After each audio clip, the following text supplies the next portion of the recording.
Well, welcome everybody to everybody's favorite culture show. Is that right? The lines are blurring as the titles become more clickbaity. Nobody really knows what we're about. Are we about Adam Curtis? Are we about something else? Social critique. Speaking of social, speaking of social critique, Simon, how long shall it be, sir, until you two gentlemen join me in my brand new organization, the TAA? What is the TAA? Twitter Addicts Anonymous. I have decided to form a social, because about 50 or 60 people said they'd leave after I said I left Twitter. Yeah. Maybe even more. Yeah. And I thought, well, why don't we support each other? You know, it'll be like, I can imagine I'll put my hand on your shoulder, Simon. Oh, deep breath. My name is Simon. I'm a Twitter addict. Mate, it's all right. Yeah. Mate. All those people who left, they left my following, actually. I lost 57 followers overnight. As a bunch of people kamikazed themselves off Twitter, inspired by your example. Well, I wanted to bring uplift in the world. I see that as a brilliant thing. Thing. I have now made 57 people's lives better than worse. I said to Shembrox, the ultimate reply guy, I said it's like when the Titanic goes down, it sort of drags a bunch of the stragglers who are sort of bobbing on the surface with it. So what I want, all those people who left, we can all join together and we can do a support group. On Gab or what? Where is this taking place? It's not on social media. I think it's probably. No, well, we could do it. I could do it as a stream, like as a kind of, we could just have a chat about what's going on in the world. You just don't need to know. It doesn't matter. Enjoy the brilliant rain and the thunderstorms after the oppressive heat of the previous week. Yeah. We could all sit around and watch Stuart Lee's Instagram feed where he goes around sort of casually pretending to find record shops and going in and chatting to people. You know, it's kind of him looking like Jazza Stu Lee going in and getting down with the music aficionados. But actually, it's shameless self-promotion for his latest show, which somebody sent me earlier. It's pretty cool. That's pretty cool, though, isn't it? Yeah. What is his latest show? A live show. Half man, half wolf, I think. He dresses up in a wolf costume and he makes points about America and the right wing and stuff like that. And he really was funny in the past. He actually really was like a skillful comedian. I think he still is, but you can't necessarily enjoy his positions the same way he does. He's still very skilled. Yeah. Are you going to be on Substack more now that you're not on Twitter? Well, a lot of people have asked me. I mean, I maybe it will just make me more productive. I did have the idea actually, because my last Substack article, which was just basically a transcript of because on YouTube now they automatically generate a transcript. So I just gave it to Grok, which I now subscribe. I subscribe to Grok, by the way. So I still end up giving Elon money, but in a different way, because I find Grok genuinely very useful. And I've tried some of the others like Claude and I've actually got another one. It's called Use AI, where you've got your pick of all of them, but it kind of limits what you can do on there. And I honestly think Grok is as good as any of them, to be honest. Yeah, that's what I found. Yeah. I think Grok is like as good. So I was like, well, I'll stick with Grok. I've got to know Grok. Grok is almost like my kind of like wizard's assistant, or sort of sorcerer's apprentice, you know. You talk to it in personal, loving terms and sort of form little relationship ticks with it. And no, in fact, I at the start of everything, I say, respond to me like you're a helpful assistant, and don't suggest anything that unless I ask you to. Okay, just to see I know what I'm doing. So I think there's a kind of I set my boundaries with Grok, but anyway, I then gave it to Grok and said, look, just clean this up.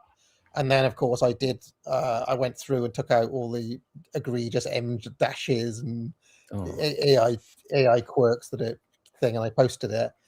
And I thought, well, I've made like 2,000 videos, so maybe I could, clean some of them up and post some of the more important ones so they're safe for.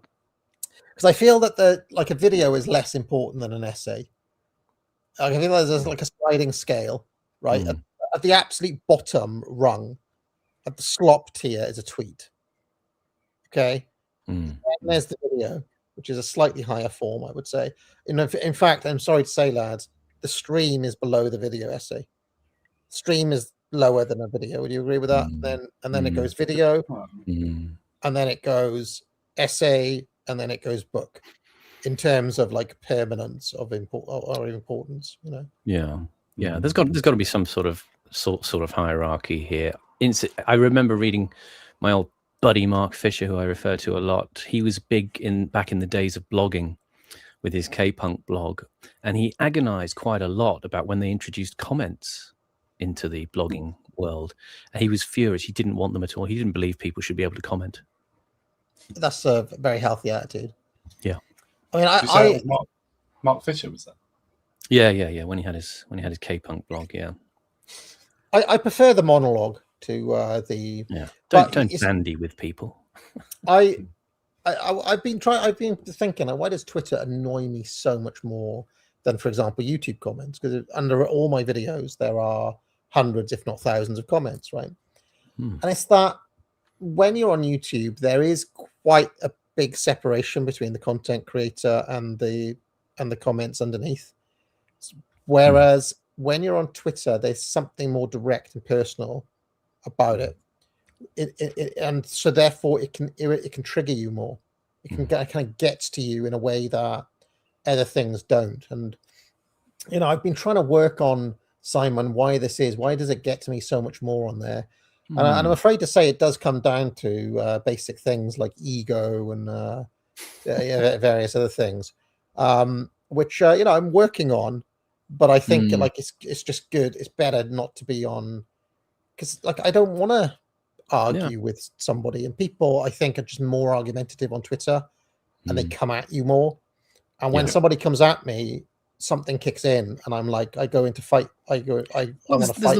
There's a lot of needless provocation, as we were perhaps chatting about before this stream, that doesn't really need to happen. People could just sit back and observe and think about what they read. And I'm going to stay on Twitter because I mean it's good.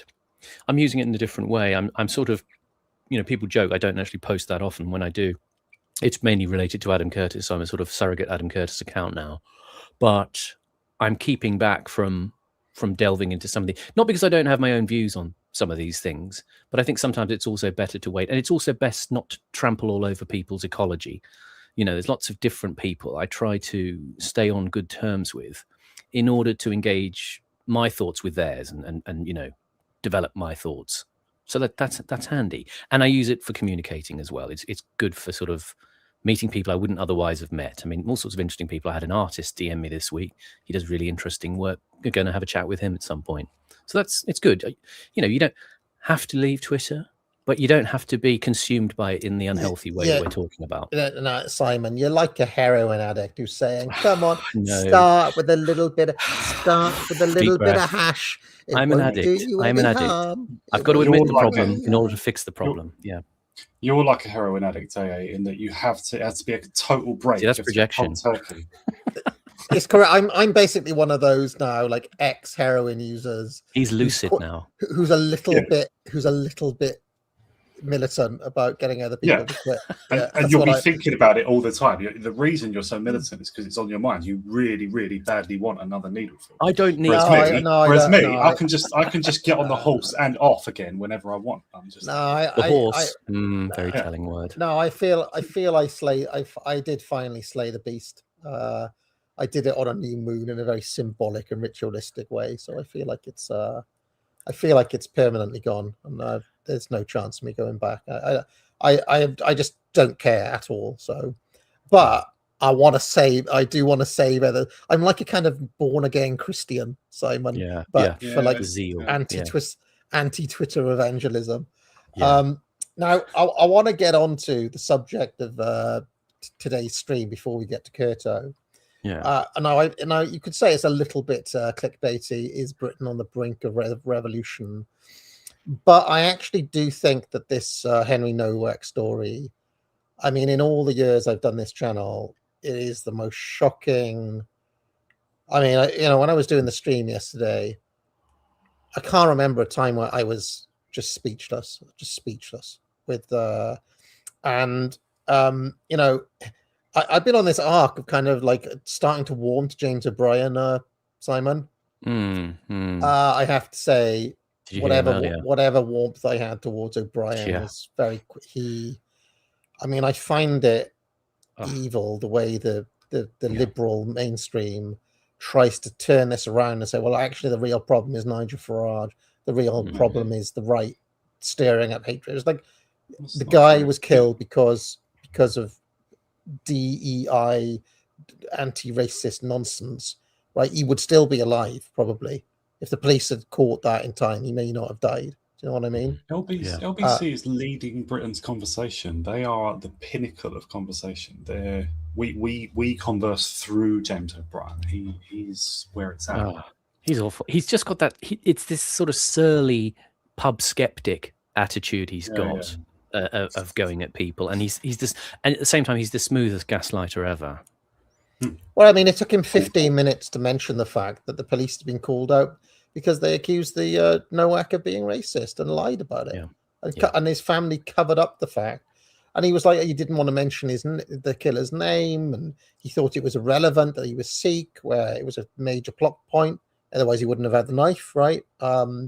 The way they tried to have that conversation really did. I didn't lose my temper due to my discipline, Simon, but I did think the establishment needs to give now. I was talking like tomorrow. I've got a video coming out responding to Blambless Britannica about Restore. I think that he made a very unfair attack on Restore, and I spend an hour kind of explaining why this is not what he and certain other people think.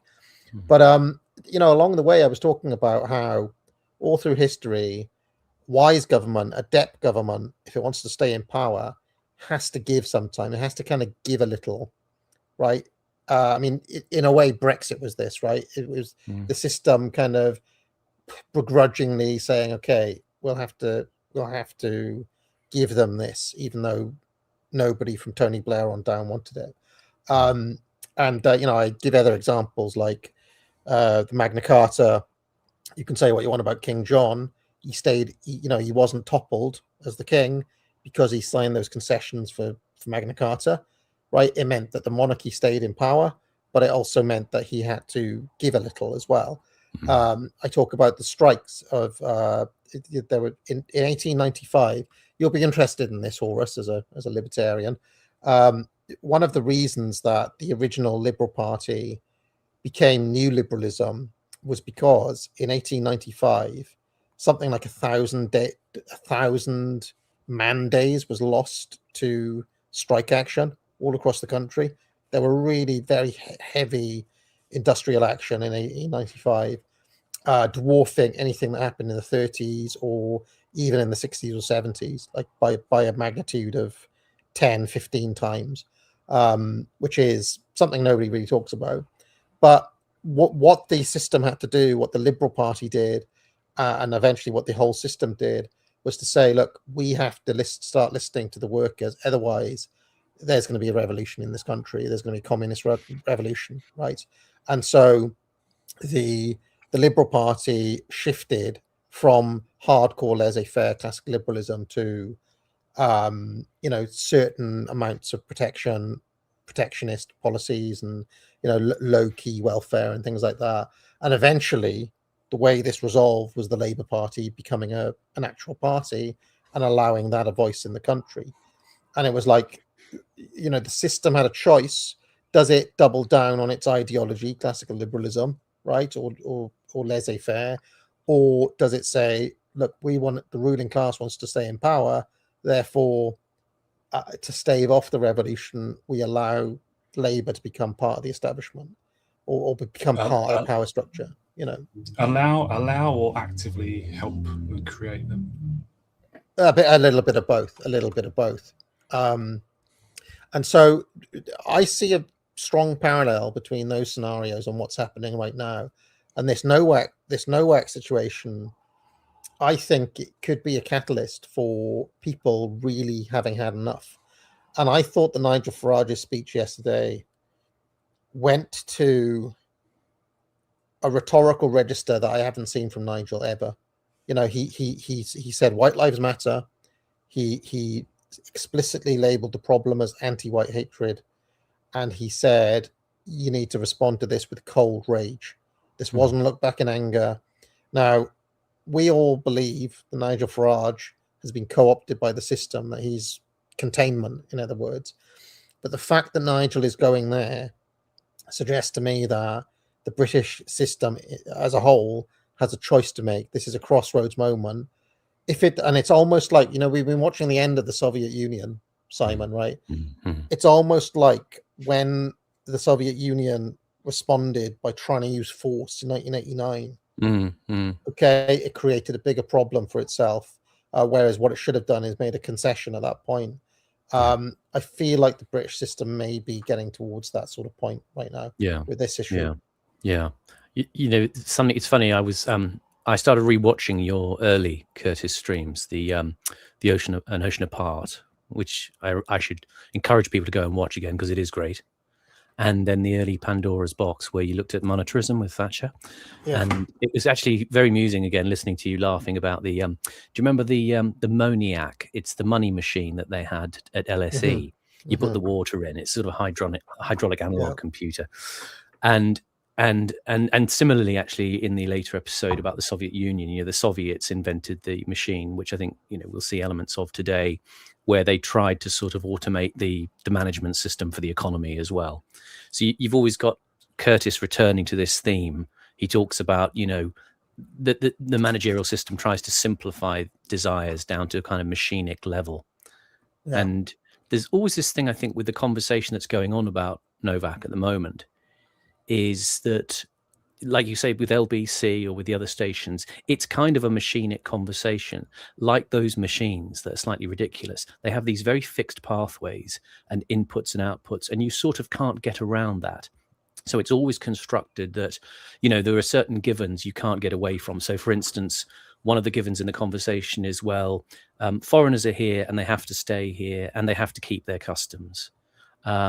So what that means is, in terms of the inputs of the machine, that if you want to adjust the system, you have to then impinge on everybody else and say, well, we have to restrict everybody else's behavior in the system now in order to accommodate that. So, the kind of the fluid inputs are going to be channeled in certain directions to make the machine work. But fundamentally, you can't change its structure.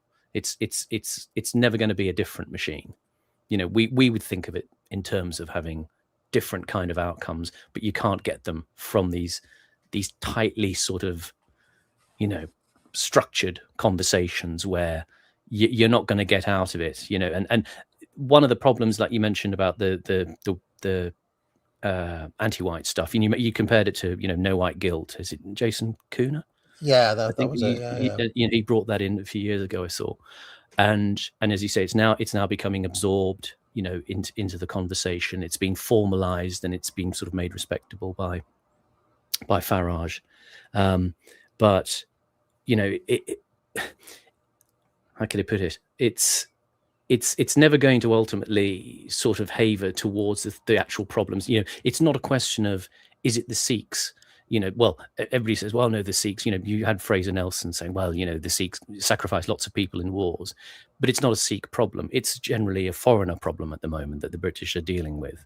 It's the sense of the demographic change of the country. So, but the system wants to particularize because it's a liberal system and it believes in individuation. It believes in fungible individuals.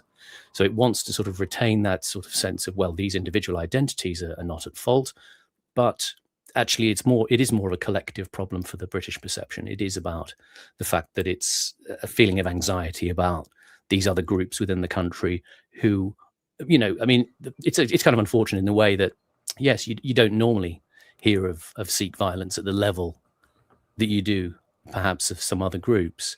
You had, some things a few years ago, but relatively isolated incidents. But this was a difficult one for them because they had to say, well, these are our base Sikhs, so we have to keep them. Okay. But it also means you can't address the fundamentals of the rest of the problem as well, because you always have to accept that they have to be part of that fixed machinic system. So, yeah, and I did see, by the way, that Tommy went down. My brother texted me and said Tommy's gone down to Southampton, and I couldn't help roll my. But of course, some of those clowns will say, "Oh, well, it's the Muslims who have nothing to do with this," which basically then gives free ammo for James O'Brien and Ash Sakar and perfectly managed. It's so irritating that has to happen. So the sooner people get that, the better. Sorry, Tommy fans, but he is a big problem in my view. But go on, Horace. There's no consistency with Tommy Robinson. Sometimes he does seem to listen to sense, and like when there was protests in Epping last year, was it? He had the sense to stay away. So sometimes he does listen, but sometimes I think he's maybe just following an order or something. I'm not sure. But I was just going to say, like, other than I saw your response to LBC yesterday, AA, but I hardly watch any sort of news or news commentary stuff. But like, how are like the lefty liberal types coping with this? Like, what are they doing with this? Like, what if they're accepting, like, because a lot of the centre ground seems to be accepting that this is an especially egregious case, right? I guess they're disagreeing over why exactly. But what are they saying? How are they framing it? How are they trying to... So the basic frame, Horace, is really upset for the family. This is a tragedy. How has this happened? Blah, right? But they want to take out the meat of the story, which is that this happened due to woke ideology, and it happened due to, particularly pernicious family using tolerance and, the big R word, racism, against a native Brit, for their own clandestine purposes. That is the key bit which Nigel picked up on, that everybody's angry about, that it seems to me they're trying their best to keep out of the liberal frame. But what I will say, Horace, is that this is one of those ones where all of the right-wing slop press, essentially, I'm talking The Sun, I'm talking the Daily Express, the Daily Mail, oh my God, the Daily Mail, the Telegraph, right, all of those papers, Spectator, they're all on the money when it comes to this. They're with Farage. They're with, they're kind of calling the spade a spade. This is one where you do have your classic right-left split. And I'm afraid to say those liberals and leftists they're burying their head in the sand at this point. And they need to wake up, because what I said and what I'm talking about, if the system doesn't deal with this, it will lead to much worse consequences in the future, because I just don't think the country will tolerate this one at all. And it feels like the system has given Farage permission at this point to manage that problem with that system as well. Well, that's what that's what I'm hoping. I've always said our best case scenario is competent containment, because look, you don't want to live through a revolution. You really don't. But anyway, breakdown in order and stuff. Oh, yeah. No, I agree. I don't want a violent, violent eruption. Like, it's it might seem fun momentarily, like in your imagination. It's actually the reality of it. It's just perfectly normal people getting hurt, probably. You know, and like people who are just on, you know, frontline police officers who like aren't actually the source of the problem, you know, them getting hurt or whatever, you know, stuff. But I just wanted to say, like, what I just wanted to ask, what is Farage's crime? Like, I see he's being reported to the police and stuff. What is it? The because thing that Farage has said that's enraged them. He has said, you must respond to this with cold rage, and James O'Brien and friends basically are taking this as a call to violence, as a him inciting violence and racial hatred. Back in anger, he's saying. Okay. But that is the way he was talking. He was saying about, like, you have to be angry about this because we need to change this, right? He wasn't calling for people to get out into the streets. He was saying, look, if you want this to change, you have to stay angry about this because this is unacceptable. And to be honest, I feel the same thing as him, and I think he will speak for the majority of people because it is such a heinous injustice. These are the sorts of things historically in this country and everywhere else that do actually lead to change. It does, like, when people do get that angry that it's unacceptable, that's it. It's like the system has to give. Anyway, go on, Simon. I was just going to briefly say that the problem I'm having is that it, as you say, he can draw fire from the other side with that formulation of words that they can then claim is a sort of, you know, incitement to violence and so on. At the same time, though, as I say, he's been given permission to manage the question of, and I wasn't expressing myself very well back there, but it's this question of identity whereby he's managing identity from the point of view of Nigel Farage, which is, we are going to continue as a multicultural society and all groups must be given their individual dignity and live in harmony. But as Alex Masters made a point yesterday, which I retweeted, it's the idea that we are just going to become another stakeholder group in the society, disprivileged of having an indigenous identity, which should have a claim to the country in a sense. And that's where the confliction, I think, is in my mind. You know, he can speak for people in that civic sense, but at the same time, it de-recognizes, you know, it disprivileges, as Bowden would say, the recognition of what is core and essential about the country. That's what I objected to about what Nick Griffin was calling for a few years ago, saying we need to launch like a native British people's civil rights movement so that as we become a minority, we can, you know, defend ourselves. And I was thinking, well, no, but the same system that's making us a minority is obviously not going to let us do that. I mean, they're trying to destroy us. You know, that model is as horrifying as almost anything else. Like, that must not happen. Like, that's exactly what we're fighting against. Being another stakeholder group. Yeah. I mean, Nigel Farage didn't just say white lives matter. He said white people who have lived in this country for centuries. I mean, I don't think even Donald Trump has ever said that. I thought that's pretty shoddy wording. But it's getting closer. It's getting closer in a way. That's the thing. What I'm saying, Horace, is he said he used the W word. I don't think Donald Trump has ever explicitly talked about his white, whereas Farage has gone there. I think it's I really do think it's a watershed moment. I mean, I'm not saying, like, you know, I always mock this changes everything, etc. But I feel it in my bones that this one is different. I could be wrong, of course. But I wanted to ask you guys: Did you have the sense that he maybe on this occasion? I watched it. It was like 8 minutes, wasn't it? You know, I had the impression maybe he was actually just being authentic for once.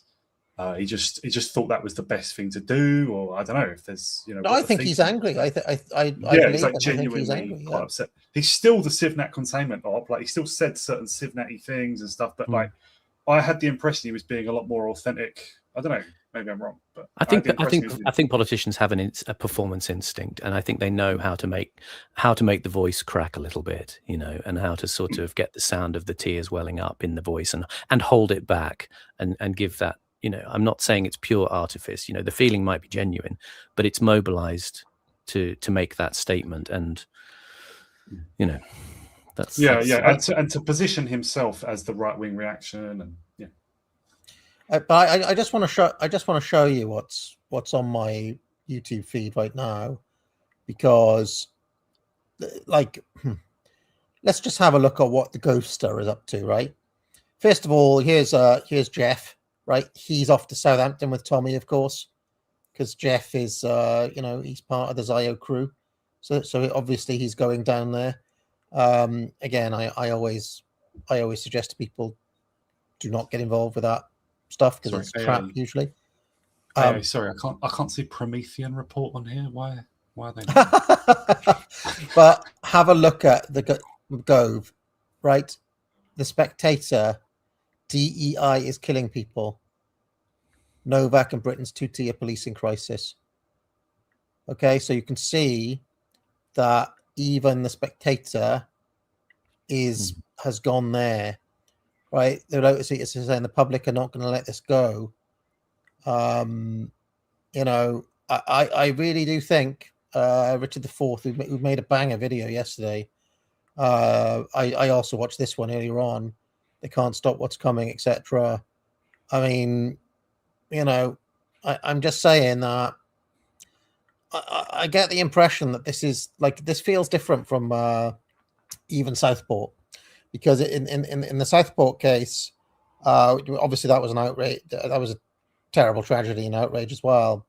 But in this one, it is so blatantly the actual woke system itself at fault.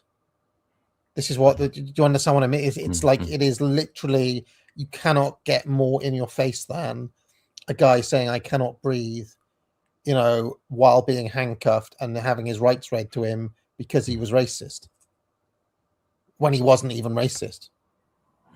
They literally killed him. Yeah. So, I mean, I do think that, I don't know, we're in a different moment. Moment. Well, I will say, I did get the impression that it gave Farage, I'm afraid he stole a march on Restore with this. It gave him a statesman moment. And perhaps because he had been, Restore's pronouncements are more or less daily. And, for a lot of people are very heartening, and some people find it provocative, and Reform have been portrayed as trying to catch up in some way, and they've said less. But because of that, when Farage has come out with this, it's a bit like the Tony Blair thing of not insulting your opponent at too deep a level. The relative infrequency with which he's taken on the big issue means that when he comes out, it almost had a little bit of the Tony Blair People's Princess moment, filmed out in the countryside. Yeah. And it's cynical to say waiting for a disaster to happen. I don't think he waited for a disaster to happen, but he knew what to do. It was a kind of moment of national, unity that had to be spoken to, and he got in there and it made an impact. I also think that it's unfortunately given grist to the mill of the Harry Engledy, Pimlico, Jacuz claim that Nige has been hiding his power levels all this time. He hasn't. That's just a liar. But they're going to claim it. I can't even see them anymore because I'm not on Twitter, but they are going to claim it. I know for a fact. So, and I mean, Bartleby is just a super chat here with, why does anybody care what Farage says? And, the value-free answer, Bartleby, is that he is the odds-on favourite to become the next Prime Minister. Unfortunately, you have to. And it's the most high-profile figure in this country. It's like saying, why does anybody care what Donald Trump says? It's because, Farage is, for better or worse, that man in our system. And you can say he's fake and you can say he's controlled, which is all true. But the fact is, when he comes out and says, I'm going to give an address to the nation, he not only echoed what the entire country was thinking, he got the liberal media to respond to him, and then dialectically, they're all talking about him, and then everybody gets to see what he said about it. You see how that works? So, it was an unmitigated win for Nigel, and a pretty bad. Like, this is a bad moment for the left in this country, because they are not able to talk honestly and seriously about what happened here. The level of gaslighting I saw on LBC is just unacceptable, in my view. But one thing I just want to encourage is that a lot of people on Twitter, I'm sorry, AA, but a lot of people have been linking this to the Macpherson report from 1999. And I think that is correct, and you should go further back as well. That was one sort of watershed moment in how institutions, I mean, it was about the police, but within like literally a few days, they were rolling it out to all the, the Met. It was supposed to be about the Met Police, but they immediately rolled out the findings to all police all around the country, and then all institutions of all kinds, right, including like corporations as well. And that was what I mean. There was also the Scarman inquiry before that, and various things. But like this, it is absolutely from the top down that so-called anti-racism, which means discriminate against whites in favor of anyone else. Generally, like that has been imposed from the top down, especially by police chiefs. People don't really know this, but police chief constables especially have been the source of all this. They've imposed it from wherever they learn it from. Well, it's graduate entry schemes. This is the thing I've been seeing talk of about, how all the ex-military types who, were policemen when I were a lad, from after the war, were driven out. Essentially, it was made intolerable for them by the HR atmosphere of the police. I mean, I don't know if I'd said before in this stream, but about 25, 30 years ago, I tried to join the police. I tried to join the Met and the City of London police. And for one reason or another, I didn't get in. And speaking to policemen since, they found it a little bit confusing, but they were the old school. And, I think it was probably judged that I wasn't going to fit with the new wave that they wanted to have. Well, I mean, if we ever do get a reform government, one of the things they could do, regardless of how much we like or dislike them, one of the things they could do is just waive all this nonsensical needing a degree to be a policeman, or needing a degree to be a nurse, or needing a degree. Like, they need to scrap all of that crap. And that would bring back that in itself would deal with so much of this nonsense and just strip it up. I mean, when I said that this is the white George Floyd, there's a I mean, obviously it's because he said I can't breathe, but there's a way in which that is serious. I really do think this is a marker in the sand, this incident, and that whichever party grabs this particular issue really by the scruff of the neck and deals with it and promises to deal with it, will probably just win the next election. And Kemi Badenoch, whose interview was copyright claimed by ITV, she completely missed the ball on it. She completely shat the bed on this and gave the wrong interview.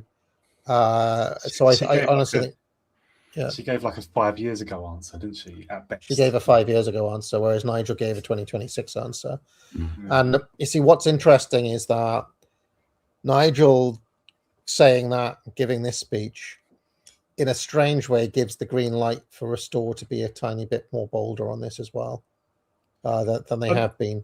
I know that sounds strange, but it's true. To their credit, they have taken a pretty hard line on this as well. Admittedly, it's still only in writing. We don't hear this from Lowe's mouth, as always, but they have called for, they said like a Restore government would execute that man. I don't know if they mean retroactively that man in particular, or do they mean that if he'd done it under a Restore government, then they would have executed him? But they say they would execute him. And they say that his foreign family would be deported. I don't know if that means they'd be deported because they're foreign, or just the ones who were born abroad would be deported. But either way, quite strident rhetoric from the reform. Yeah, well, I mean, I think what they'd say is that it's because they were accomplices to murder, or I think the mother's been sentenced. No, the mother's been found guilty but not sentenced, so she's almost certainly going to go to jail. I don't know what happened to the two brothers, but they're quite clearly all. I think there's investigation now. Yeah, I mean, they're quite clearly all, implied by what's happened. And some people were saying that the sort of charges or measures against them have been upped because of the public outrage. I don't know if that's possible or true or what, but the authorities are actually responding in real time and anyway, sorry. I wanted to just say one other thing about, I mentioned the McPherson inquiry. The other thing, when I studied about 5-6 years ago, I made a series of videos. They're on my Odyssey channel if anybody wants to see them. They're called Beyond Easy Meat, as in I read the book Easy Meat, which was written about 10 years ago now by Peter McLaughlin. Excellent book. The only survey of the Muslim rape gang scandal across Britain that anyone had done, maybe still has done. And I made a series of videos about what else I could find out that had been, in the news since that book came out. And my finding was that, Rotherham especially, Rotherham I mentioned Rotherham because it's the one we know the most about. But Rochdale as well is the one we know the second most about. And then there's Telford, Huddersfield, and a whole list of other cities and towns. Anti-racism is the culprit. It's the presumption amongst the police, and this is well in place by the end of the 90s, at least, before the Macpherson inquiry, amongst senior police especially, that you just basically let people get away with crimes, like racist crimes against whites. I mean, that's just like if you go after them, there could be, you might find yourself having to prosecute thousands of people just in one town. Or you might, or there might be rioting or whatever. I don't know what they threaten, how it works, but the presumptions of anti-racism were well in place, and that is what caused that. It's what allowed that to happen. And the Jay inquiry in 2014 did highlight that, but people took the wrong message from it. They took this line that people were afraid of being called racist. That is not correct. That is at the lower levels, and they don't right. Why? What? Like afraid of being called racist by who? By criminals? That doesn't matter. What they mean is you're afraid of being treated as a racist by your superiors, who will get rid of you. It's the higher level takeover of the police that really causes all this. One of the things that I mean, I was very, very incensed about BLM. I really, really took against BLM, and it had as people will know, it had a personal cost for me. Kind of probably changed the trajectory of my entire life, to be honest. I wouldn't be doing this full time probably if it wasn't for that. But I knew then how much BLM violated the basic principle of English common law and of the basis of the American Constitution as well, which is that you treat people the law under the law. Everybody's the same. Okay. What happened during BLM was, the emergence of a very explicit two-tier system. And I mean, people will forget about this now, but do you remember in the middle, like they locked us up in our houses during lockdown, and they said 1,000 doctors got together and signed this thing saying, but if BLM is not a risk. So I do you remember, like, the anti-lockdown marches were a public health hazard, but due to the magic of George Floyd, right, somehow you're not a risk if you're doing BLM. Or do you remember phrases like violence is the language of the uncured, or mostly peaceful protests, and all of this sort of stuff? And people will forget about some of the outrageous things that happened at that time. Like, for example, I remember seeing footage of BLM protesters torturing a dog, as an example, right? The really evil stuff that they were doing under the right. And this was getting support by the media, and it was getting institutional support. And people who were not up for it were getting institutionally hounded, myself included, by the way. And now this is in a strange way, even though you could say, well, George Floyd accelerated woke, in a strange way, they bit off more than they could chew with George Floyd. They try to push it too far. And I still think that George Floyd represents the beginning of the end of woke, right? If you see it in the long horizon, it accelerated it massively. But then after 2021, 2022, and after the massive backlash against it, they really started to wind a lot of this stuff back in, a lot. And we got President Donald Trump as well, of course, who literally got elected, let's not forget, by saying that, they're eating the dogs. Okay. The Haitians are eating the dogs. I think that this incident is, like, in a strange way, is the final act, the final chapter, that this will actually be the thing that redresses the balance of all of this craziness and actually reasserts that basic principle that people are equal under the law. Because I think that is really the thing that is incensing to the British sense of fair play more than anything else. Is that why? I mean, two-tier is one way of putting it. Why is there one set of rules for these people and a different set of rules to the point where it's getting our kids killed? That's the thing that's unacceptable. It really is. But anyway, go on. I've seen Alison Pearson and Julia Hartley-Brewer types, and them themselves come out on that point, essentially. Yeah. So it is, as you say, it is cutting through in that way that, I mean, Julia Hartley-Brewer this morning on Talk actually said to a caller, she said, 5 years ago, somebody, if they'd come in and talked about anti-white prejudice, I would have, done her usual thing and told them, you're a conspiracy theorist and a nutter. But then I was told to stop doing that. Yeah, exactly. Yeah. But so it is cutting through. I hope you're right that this is something of a turning point, but don't the media Not perfect. just need to don't the media just need to slap down another dead cat on the table? Just something about Hormuz or well, I mean, there is I mean, I have seen the point made. Depends on how kooky you want to get, Horace, but this story has been around for quite a lot because it happened back in December, right? And they released the footage yesterday, directly after there was the massive Mandelson files dump. Oh, which means that I didn't even hear about that. What dump? Well, they released a massive bunch of Mandelson files. Wow! Like literally the day before, and then then the police released this. So there's always a different way of looking at it, right? I've got to give credit to my dear friend Bo Dade, who every day since he started doing his breakfast show, which is like covers the papers and stuff, he mentions Epstein and Mandelson and Nathaniel Rothschild and everyone every day to try and stop it being swept off because like that is still a major issue. Obviously, he's just talking about the English angle of it, but I think that rather than it being like, oh, they released it because of Mandelson, it was probably the other way around. The trial finished, and so the police could release it. The government would have known that, so they slipped out the Mandelson files when they knew a bigger story would be around the corner.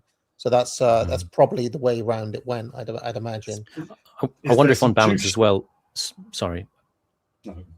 I was just going to say, if on balance as well, they also calibrated it alongside the judgment about the two Muslim chaps who attacked the armed police at Manchester Airport, because I think that came out that they were cleared on some charges. Oh, really? I didn't know that. Yeah. Well, in the last few years. They had a retrial, right? That was the retrial, right. and the jury wouldn't reach a sufficiently unanimous verdict. It doesn't have to be 12-0, does it? But like maybe I think sometimes judges accept 11-1 or even 10-2, but they couldn't reach any verdict. It was becoming a problem, and the CPS have then said, well, we have the option of trying again, but we're not going to. Yeah. So those guys are off. Those guys are off free, and that did not make a big splash. Those guys are free. I think it was just the male officer. The charge on that was cleared, but I think the female officer, it might have been different. But again, it seems to be sinking under the weight of everything else anyway in terms of public perception. Well, the other thing is, of course, in 2 weeks' time, there's the small matter of the World Cup. The World Cup. Do you remember, Sven? The World Cup, and that is always the thing, right? Tommy and his lads have gone down to Southampton, right? But in 2 weeks' time, harmony will break out. Will they be having their trainees with Big Boss John? Well, but we've still got. I mean, this is a work. You've seen Eric Strack has been doing some articles on the World Cup on Substack, and like he's expecting it to go off really badly. Now, I thought that like Russia and the Qatar World Cup, the last two, might not go off that well, but actually they went brilliantly. Although Stracker does acknowledge that, and he says, no, this one's going to go badly, not those ones. So I don't know exactly why, but it's just the whole thing's like absolutely terribly corrupt. FIFA is, So did you see? This is very few times I'd ever say this, but did you see the based BBC and based ITV, even though they copyright, are refusing to show the halftime show? They're just not. They're not going to cover the halftime show of the World Cup final, which I think is some bullshit Trump is putting on. They're just not going to They're just not going to show it, and they're going to go back to the studio and analyze it like they usually would. So there's halftime in a football match is just 15 minutes, right? So the halftime show at the Super Bowl is like 2 hours or something. I think because it's in America, they're slipping in some, like, I don't know, like some girls are going to dance in panties, or Beyonce is going to come out with some bullshit. No. And they're just like, we're not going to show it. Okay. Okay. Well, like another thing coming up in about 2 weeks as well, obviously, is the Makerfield by-election. So that's another. Yeah, that is nationally important. Now, here's the thing: do you think Farage's speech has swung it for reform in Makerfield? Could do. No, it did capture the mood. It was well judged, but no, that'll be forgotten by then. Okay, all right then. Well, yeah, that was interesting. We are here gathered here to review Adam Curtis, and we're on episode 2 of Trauma Zone. Before we get going, lads, I'll remind people to buy courses of the academic agency. But where can people find you? And is there anything you want to promote? I'm on Twitter at Simon__Roberts still, and I shall remain there. And I will be doing streams in the upcoming future with Proper Horror Show again. We're going to be looking at Chris Morris's Jam and Blue Jam. And I will probably be doing a stream on a new channel called A New Pantheon about a play called Red, about the artist Mark Rothko, starring Alfred Molina. And we'll be reviewing that at some point very soon as well. You love Rothko, don't you? Don't really know a lot about him. I know what the paintings look like, but I'm having to find out about him. Isn't that where it's just like the color red? Big, yeah, he's sort of very deep, sort of blended, evocative colors. Interesting play. I was around my friend's house once, and I was slagging off Rothko for ages, and then his girlfriend just said, "Do you like that one? That picture on the wall?" And I said, "Yeah." And it was a Rothko. It was nothing like those color ones. So he did do other stuff, but yeah, I'm not keen. He did do better stuff. Well, the interesting thing in the play is that he's kind of situated as a resistance to the sort of popular abstract expressionism of people like Jackson Pollock and Andy Warhol. He's kind of trying to defend the sort of tradition of artists as telling the truth and not being sort of relativistic and kind of consumable. So that's his kind of position. It's kind of the sort of the great last roar of a dying beast, kind of is what the play is doing for Rothko. So it's interesting. There's a very interesting article on the Occidental Observer about Mark Rothko by Brenton Sanderson. If anybody wants to read that, it ties in with Francis Dana Saunders' research on the cultural Cold War as well. Pushed by the CIA, Yeah, Clement Greenberg was one figure sort of pushing that stuff. Anything you want to promote for us? Yeah, I just recommend people follow me on Substack. But I just, if you listen to AA's criticisms of Substack of Twitter and you want something a bit better, slightly less sloppish, although it's not much better, go on Substack. They've got a feed as well if you want that. But the people do post different stuff on Substack. It's a bit more, obviously to do with writing rather than slop. I should tell you, Simon, that last week's remember we did the Aliens one. The copyright claim from Horizon was rejected. My dispute was rejected. So I've just asked YouTube to trim out those bits automatically. So that should be back up whenever that. It takes about 10 hours. We're becoming more and more Soviet as we go on with this show. I mean, literally last night, one of my Twitter followers, Habitat Rico, check him out, go follow him. He put out a samizdat copy of Office Hours yesterday because everybody was going, "Oh no, there's no Office Hours. Where can we get it?" And he put it out, and it was a rush like a Moscow bread queue in the early 90s. Where did you get it? He did a screen capture, and it was like a sort of underground version that we put out there. Not the official version, but it was. I love that.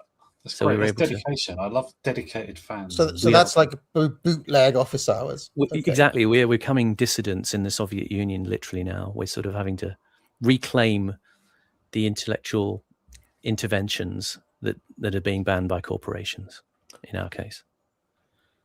Do you know, the term samizdat really takes me back to the 2000s, like blogosphere time. Horace, do you remember Erasure, the 80s band, right? Yeah. That's their song. You were singing. Yeah, you were singing sometimes on one of your videos right now. I cannot stop. I literally cannot get it out of my head. And every morning when AAA is getting ready for school, I put it on blasting, and I get a broomstick and pretend it's a mic, and I just cannot stop singing it. They're so gay. Was that their own song then? Because they did a whole album of covers as well, didn't they? No, I think it's their own. I think I mean, So, the other it's quite a dude, good the guy, song, the guy who plays the keyboards is not gay, but the singer he's is from gay. Depeche Mode. He's Vincent Yeah. Clarke, isn't it? He's Yeah, from... and from Yazoo, which And is Yazoo, he was... her and not lesbian Alison Moyet. They're both from Basildon. There was like a little Basildon scene. Yeah. That's right. Yeah. I mean, that's a banger too. Don't Go is a great song. But and Only You, that's a nice song. And Only You, yes. And that was covered by Flying Pickets, who also got to #1. I think they both got to #1 with it. Now, this reminds me, there's over 1,000 people watching. On average, there must be some people from Wales. Okay, there must be people from Wales. So that singer from the Flying Pickets, okay, he was on this Welsh show called Poblecum. But also, when I was in school, they made us do Welsh. Sorry, Poblecum means people of the valley. People of the valley. Right. But we were made to do Welsh. And one of the things that they used to play in Welsh was these videos on how to, like, it was like this kind of everyman figure who went around, like he was almost like a chuckle brother or something like that. He was kind of always doing like an odd job, or he'd be cleaning windows or something. And the show was called Skilly Eye George, right? And Skilly Eye George was him out with the Flying Pickets, right? That same guy with the mutton side chops. He speaks Welsh, does he? Yeah, I've been looking everywhere for Skilly Eye George, and because every once in a while, I'll say to AAA, "Oh, you can't teach these skills, Skilly Eye George," and I was like, "Oh, I'm gonna." And one day I was like, "I'm gonna show you Skilly Eye George," and I couldn't find it. It wasn't on YouTube. I couldn't find it on his page. I couldn't find any record of it. Any Welsh people who know where I can locate Skilly Eye George, I'd be very grateful. So there we are. It's a long shot, but Pirate Bay. I couldn't find. I mean, mate, I couldn't even find a record on IMDb or anything like that. But the URL is y.piratebay.com, CWM. A Pirate Bay Valley. Shall we sing the first few seconds of their version of Only You? I love the way it's a really nice start. It's like just that. There we go. I sang it. I had some friends at school who formed a rip-off band of the Flying Pickets at the time, called they called themselves the Doctors of Style, and they would just rip off all their numbers. Like the best one that they would do was I Heard It on the Grapevine, which is a good one. Who's the other group who did a wicked cover of Heard It on the Grapevine? It's big, it's famous in its own right. All right. Marvin Gaye. Obviously, that's him originally, right? No, it was Creedence Clearwater. Creedence Clearwater. Oh yeah. Great, of Moon Rising fame. Of Moon Rising. I hurried it through the grapevine. It's really rhythmic. It's good. I like it. But unfortunately, I can't think of any other songs apart from son. That was it. Truth is harder than the pain inside. Right, you know, I haven't got. So you've got a proper earworm. It's like staying with you. I can't get rid of it. Yeah, right. It's the broken heart that decides. I have to say, I do think it's a euphoria reaction to leaving Twitter. I think this is what's going on, and also just the sheer brilliance of the song. But you know what really taints that song, Horace, is that when, like, if you listen to the lyrics, it's talking about like, it's not the way you do it when you come into the bedroom, and of course, because he's bent as a butcher's hook, it's a bloke. Like he's singing about a bloke. It taints the song romantically. Yeah. But I don't care.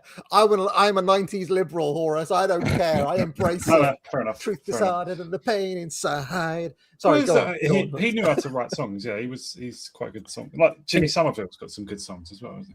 I saw somebody in the chat earlier on saying that the new Stuart Lee show that we referred to at the beginning of the program is actually really good, and I think that's a good thing, that we can enjoy artists who would probably hate us. Who just wouldn't acknowledge our existence. Does Stuart Lee go into music stores and tell it to you straight, like a pear cider made from 100%? Does he just like give a straight assessment? That record shit, mate. Apparently, he was diagnosed with late life diagnosis of being autistic or something. Who Lee was? Yeah. He talks about it in one of his recent interviews. Autism or Asperger's, I get them mixed up. I mean, they're sort of one's the same as the other, but something like that, isn't it? But yeah, he had a diagnosis later on in his 50s. Whatever he's got, Simon, I reckon I've probably got as well. There you go. Anyway. Like we talk about music here a little bit. There's two songs that have been earworms for me in the past that I don't listen to anymore because they're earworms, like because it will come back. But it's obscure. It's not like catchy pop songs. It's like a Vangelis piece. You can't even sing it. Obviously, it's just purely instrumental. It's called Pinta Niña Santa Maria. Does anyone know that? This is really obscure stuff. No. This is from. And the other one the other day, I listened to it twice in a row, and now I can't. I've got to not listen to it for another year or something. And it was the Rime of the Ancient Mariner by Iron Maiden, which again is 15 minutes long or something. It's like it's like how do you even get there? But there's a bit at the end that the way he sings is just really resonant. I don't know. Sorry, I don't know why I told you that. I think long songs are a good thing. Just harking back to our prog discussion last week, which people enjoyed. Do a cover version of Samuel Taylor Coleridge's Rime of the Ancient Mariner. It's not. They don't sing the whole poem. It's their own adaptation. It is an ancient mariner. He stoppeth one of three. That's the only bit I can remember. I love the poem. It is really brilliant. Brilliant. Yeah. I mainly remember an albatross is involved quite a lot. That's it. Yeah, he shot the albatross. Yeah, that's right. Bad. That's right. And of course, to tie it all back, that was me shooting Twitter. The albatross. There you go. Now it's gone. See how he tied it together, folks. And now I'm free, like that like that gay bloke from Arosa dancing on the roof. That's me right now. Okay. The shooting the albatross is by no means the end of the story. I'll say that much. But carry on. Anyway, that was a good hour. Yeah, very good. That was a great chat. This is another. Do you remember that? Come on, folks. You're getting it for free. Well, sort of. Look, 100 people left. They're like, oh, we only wanted the chat. Brilliant. We don't want the Curto Philistines. Anyway, let's carry on. Yeah. Oh, I need to bring down the volume tonight.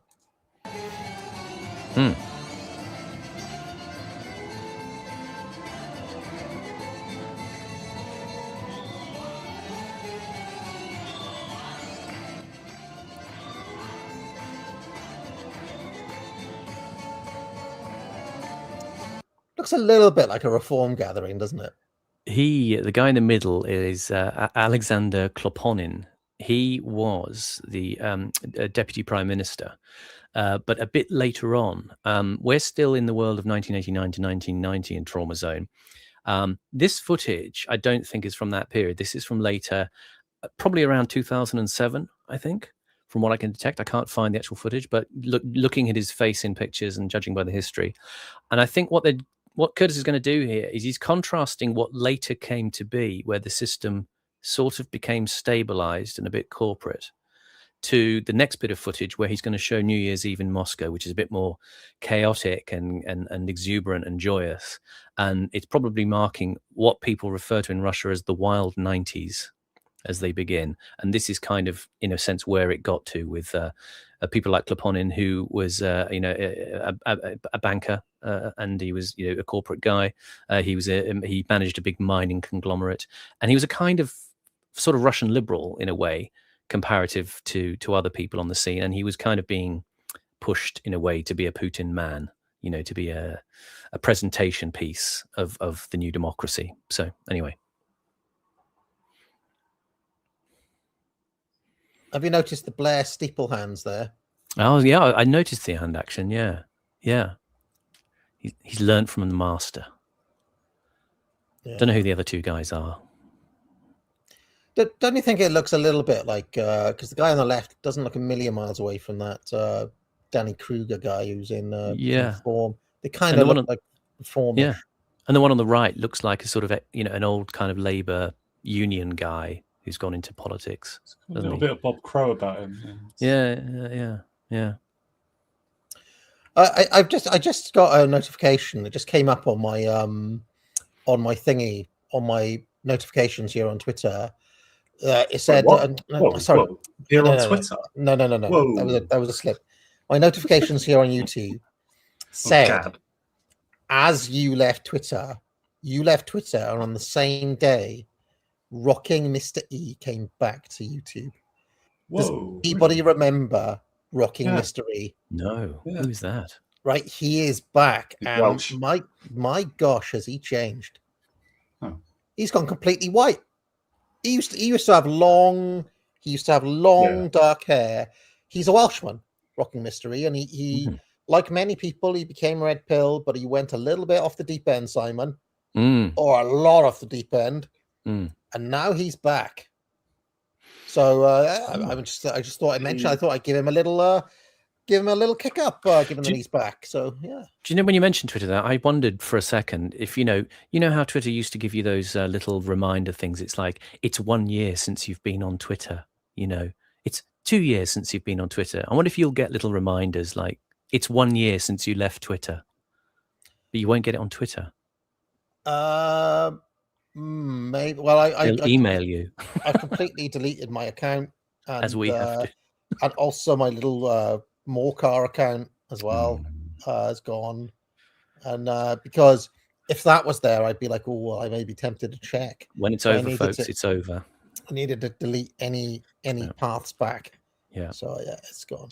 And apparently, if you stay off there for 30 days, that's it. It wipes the account. Yeah. Totally. So it's 30 days. No sneaking logging in.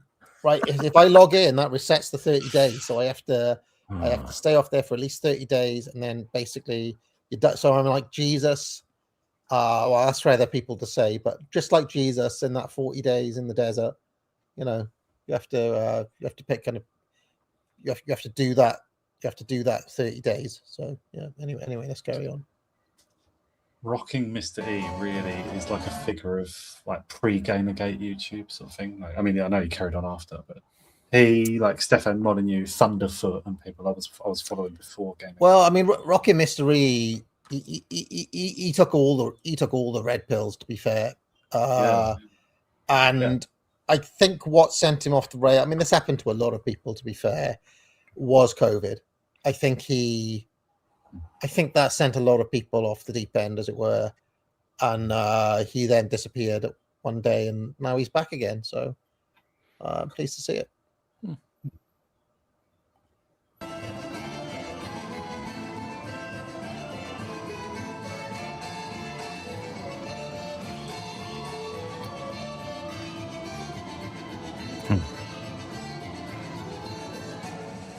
What are they watching?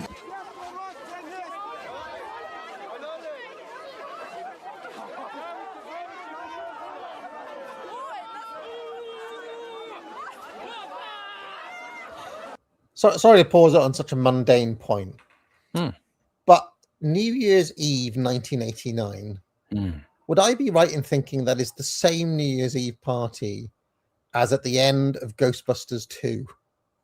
Because I seem to remember that Ghostbusters ends with a New Year's party. Am I right? Is that Ghostbusters 1? But Ghostbusters was 84. Yeah. But is it Ghostbusters 1 or 2 that ends with a New Year's party? Because in the cartoon that that was on when we were kids, Horus, of the real Ghostbusters, the one where Egon's got the ice cream hair. Yeah, and Slimer is their friend, yeah. And Slimer is their mate in that one. And Janine is always around as well. Ghostbusters. We got one! The opening credits and the end credits were always that same New Year's Eve party. Yeah. I want to say that if it's Ghostbusters 2, it was the New Year's of 1989. I mean, the climax of it is that Vigo guy has captured the baby. He's using the guy from Ally McBeal as demonic helper. But it's in like some public library upstairs, and there's like a big pink shell around it, like pink ectoplasm shell, and the Statue of Liberty comes and smashes into it. Remember, they bring the Statue of Liberty to life with pink goo. It's not a very good film, Ghostbusters. Not as good as the first one. No, it's really compromised. I think I'm right that it ends on New Year's Eve, right? Ghostbusters 2, so. and the Stave Puft Marshmallow Man joins the party. No, like he's back from the first one as a kind of member of the New Year's party. No, you dreamt that. Am I? That doesn't happen. That might just be in the cartoon or something. That's not. Well, hold on a second. Here's Janusz. Oh my goodness! Look, the plot thickens because Janusz is in a New Year's party hat there. So maybe it starts on New Year's. Okay. Maybe it starts with it. That'd be right because he hasn't gone evil yet. Yeah. Interesting. But yeah, there's definitely a tie-in now. Was Ghostbusters? I'm pretty sure if it's New Year's, it must be the New Year of 1989. Yeah, it is New Year's because everyone's partying. That's why they bring the Statue of Liberty to life with music, and it's like a party as it's marching through the streets for some reason. Yeah, look, it's like here's another screenshot of Peter Venkman saying Happy New Year, which he obviously does in a slightly sardonic and sarcastic manner. Yeah. So Gen X snark. Yeah, there we are. All right then. And what's the song in the first film as it comes to the climax? The song was made for the film. It's "Saving the Day" by Alessi. Yeah. Saving the Day. But the second one, what's the song? Do you remember when they bring the Statue of Liberty to life? No, it's some generic. Actually, there's two different songs. When they're bringing the Statue of Liberty to life, it's some song I haven't heard of. It's Jackie Wilson, I think. I'm so sorry, Simon, to have taken us. No, we're going for a record here of low Curtis. But look, right. But then there's another song. But there's another song playing over the Statue of Liberty, and it's brilliant. What other films? It's Bobby Brown. It's On Our Own. Do you know? And we're gonna have to take it on. That one. It's famous. From Ghostbusters 2. Anyway, sorry, this is another Godfather 2 is better. What other films are set in New Year's Eve? Did you know that famous scene in Godfather 2 is a New Year's party? You forget that context, don't you? That you forget it's a New Year's party. You broke my heart. I know it was you. Let's have a look. Sex and the City's a New Year's party. Oh, I haven't seen it. Forrest Gump. Forrest Gump is one of them. Madly overrated Charlie Chaplin is the Gold Rush, isn't it? Ghostbusters the Sea. You know that Bobby Brown song? And I guess we're gonna have to take control. Yeah, well, isn't that the part? The scene goes on for a while. Yeah, it's a Jackie Wilson song. I can't remember the name of it, and then it's Bobby Brown On Our Own, like as they're approaching the building or something. When Harry Met Sally is a New Year's movie, apparently. 200 Cigarettes is I'm not aware of this familiar with that one. Godfather 2 is a New Year's movie. That's a New Year's movie, is it? No, Trading Places. I thought Trading Places is a New Year's movie. Christmas, New Year's, I suppose. Yeah. It happens over the holiday season and it ends in New Year's. It ends on the trading floor, doesn't it? And I guess maybe that's the first day of the year or something. They used to show that a lot on TV, Trading Places. Yeah. It was on TV a lot. Boogie Nights was a New Year's movie. Okay, yeah. Right. I like Anybody guess what number 1 is? Oh, no. I can't really think of any New Year's movies. My mind went straight to Ghostbusters 2, but no. No, I'm drawing a blank as well. While you were sleeping, I wouldn't have got that. I'll be honest, I wouldn't have got that one. No, no. So there we are. I remember that coming out. I remember the trailers for it, but obviously didn't watch it because it's a rom-com. Very obscure pick from that BuzzFeed style article. Anyway, let's carry on.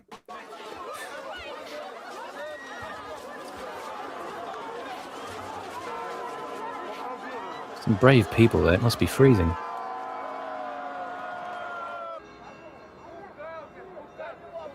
Yeah, we're talking Moscow or St. Petersburg in. This is Moscow. That's the. You don't understand the Russian physiognomy, Simon. All they need is one shot of vodka, and they can subsist in -30 degrees. Tough people. This is the Karl Marx statue in Tetralnaya Square. The graffiti apparently says "Forgive me." It's a Karl Marx. Very Chad and Jesus-like Karl Marx, that one. Kind of looks pretty. 160-ton statue. That looks pretty cool. It's not going anywhere. Looks pretty cool.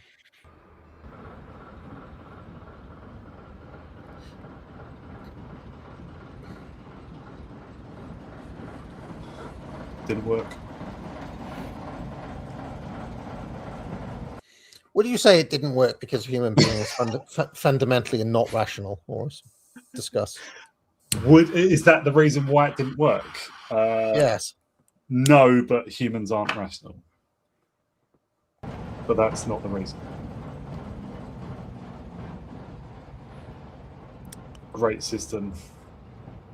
Great system. So this is cutting back to a lot of the footage that Curtis did in the early 90s for Pandora's Box when he went and visited Gosplan. Corridor shot, beautiful. Look at that.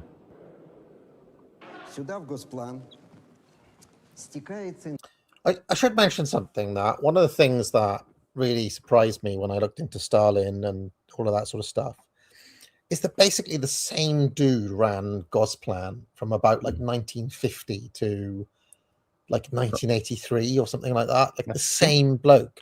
I think it could be this guy, Evgeny Ivanov. His story is, I mean, they called him the golden pen of Gosplan, and he lived to a ripe old age. He actually only died 4 years ago at the age of like 94. He looks quite old here. Yeah. He was born in 1927, so I mean, he's sort of getting on a bit at this point in the 90s. But he got fascinated with administration in World War II, and he went to he went to a People's Commissariat office, and he saw on the wall they had an enormous, like a huge paper flowchart, sort of grid, planning meticulously all of the sort of movements of transport trains. And he just got really into organizing things. I mean, he essentially was an AA guy. He was a spreadsheet guy. That's what he did. And his background was at the Scientific Research Economic Institute of Gosplan. He specialized in fixed assets and capital investments. And this was his life, there's computer games where you can basically be him now, isn't there? Have you played? I was thinking there probably should be one, because yeah. I'm sure AA must have tried it out. You played Factorio. There's a Soviet one, isn't there? Crisis in the Kremlin, is it?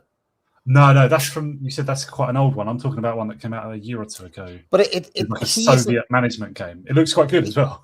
He is not the guy I have in mind, though, Simon. Okay. The guy I've got in mind, I believe, is the guy who set up the oil industry for Stalin. In fact, I'll pull up his wiki page. His name is Nikolai Babakov. Right. And he was the chairman of the State Planning Committee from basically 1955 to 1985, right? And there's an argument to say that it was his departure from the State Planning Committee that led to the end, right? Because he, like from 55 to 85, he was one of the people keeping the wheels from falling off, if that makes any sense. I can't remember exactly why he leaves, but it's very notable that there's a very sharp decline after 85. So could just be a coincidence, but there was a lot of these kind of continuity figures who had very, very long times in charge that were kept on during the Khrushchev and Brezhnev eras, but were then jettisoned in the Gorbachev era. So it's like, well, sometimes people talk about the people who keep the lights on in this country and what happens when they're gone, right? I mean, it's these sorts of figures. So anyway, I just thought I'd mention that. The game that I mentioned was called Workers and Resources, and I think you might like it, AA, especially in your morphing phase. Yes, yeah, well, I'll check it. That's been on my to-do list for a while, that one. So my to-do list is quite long. Страны и не только хозяйственная или техническая информация. Это информация о состоянии общества, социальная информация. Это и вот со всей. This was in Pandora's box, wasn't it? Эта информация стекается сюда. I like the little Batman camera technique there of having it on a tilt to make it look slightly weird. Я открою одну комнату, посмотрим. Вот товарищи сидят, работают. Они на нас не очень обращают внимание.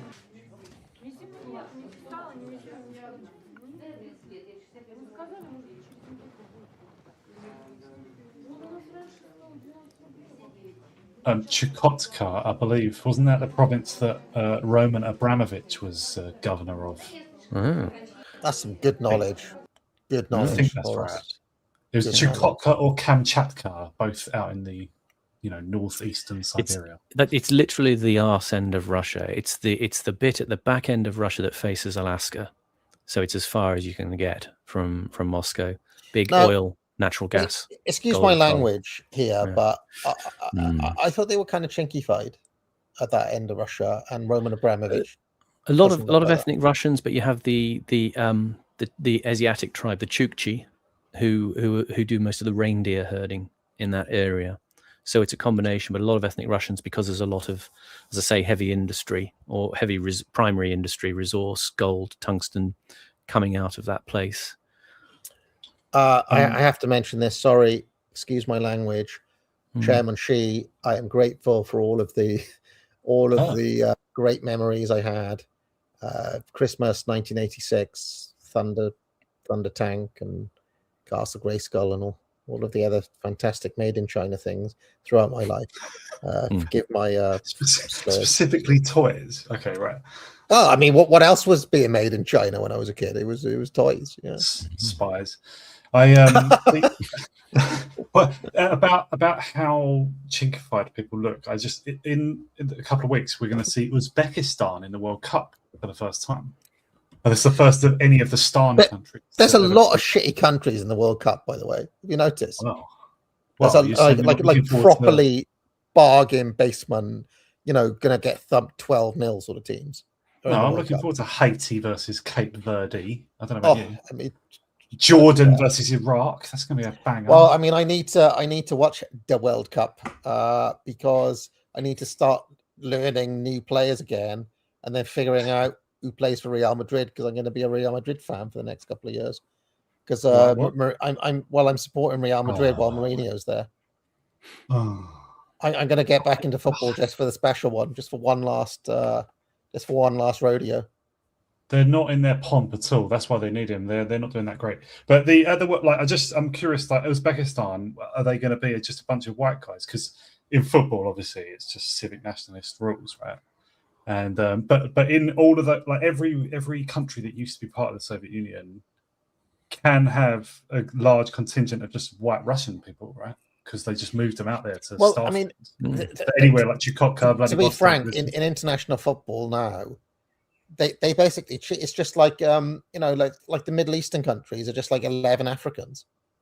I don't know how they managed.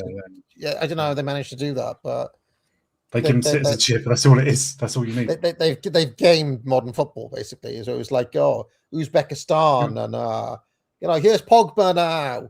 Oh, how the hell does he play for Uzbekistan then? In fact, the only country that's properly indigenous is Iran. To be fair, they've got like 11 Iranian players. But, I mean, at the last World Cup when Argentina won, almost all their players were like ethnic Spanish, Spanish descent. That's true. That is true. Nearly all of them. Oh, speaking of which, sorry to do this to you, Simon, but Cristiano Ronaldo is playing. I'm interested to see how far this can go. Cristiano Ronaldo is playing in the World Cup, and he's 41 years old. Yeah. And the's talk of him going back to World Cup. There's talk of him going back to Real Madrid under Mourinho as well. How is he still playing? He's 41. Yeah. Is he going to be like a sweeper? Is Mourinho bringing the sweeper system back or something? I have no idea, but Ronaldo's still playing. That's his 6th World Cup. That is a record. Nobody's ever done 6 before. What? Sorry, I'm not a football guy. What was the South American player, the really, really famous one, who got very old and fat? Pele. No, not Diego Maradona. Yeah, Maradona. When did he end his career? Well, his last World Cup was '94 when he was clearly like blatant cocaine, coked up out of his brain, and he was fat by that point. But like Ronaldo is still absolutely stacked. By the way, he must be. Ronaldo's one of the most sort of dedicated athletes there's ever been in football. But even he decided he wants to play in his 40s. Even Paolo Maldini retired from international football way before he was 40. So at the last Euros, Pepe was still playing for Portugal at 42. So it can be done. But you really can't run. Like your running ability drops off badly at 40. Like really. I think you get a couple of years grace in your 40s, 41, 42, and then that's it. You're fat. Yeah, and there's like intelligent players who weren't pacey in the first place, right? They can carry on a bit, but even your knees just can't turn sharply like you can when you're young. No, you need to be able to turn and dive and. But has Ronaldo changed the way he plays? Like I haven't seen him in a couple of years, but presumably now he's just like a precision striker who's good in the air. Well, the thing, like usually as you get old, you drop further back the field, but he just still wants, like when he was at Man U a couple of years ago, it was still just give me the ball and I run at the goal. That's all he wanted to do, and he apparently ruined their style of play because he's so selfish. But how many goals did he score last season or something? Like? Obviously not fast anymore. Like he scored 100. Fucking hell! He scored 102 goals for Al Nassr since he's gone there from United. 102 goals, and he's 40. I mean, he is playing in bloody Saudi Arabia, but it's still, just showing off, isn't it? Really, that's insane. Okay, all right, fair enough. He wants to make the case he's the best. He wants to beat Messi. That's what keeps him going. Anyway, let's get back to the fat babushkas of Chukotka of Russia, thereby proving all libertarians wrong forever. Every single one of these Russian women has been massive for us. So I do account for this. Let's carry on. You're blaming that on You're blaming that on the breakdown of communism. Yeah.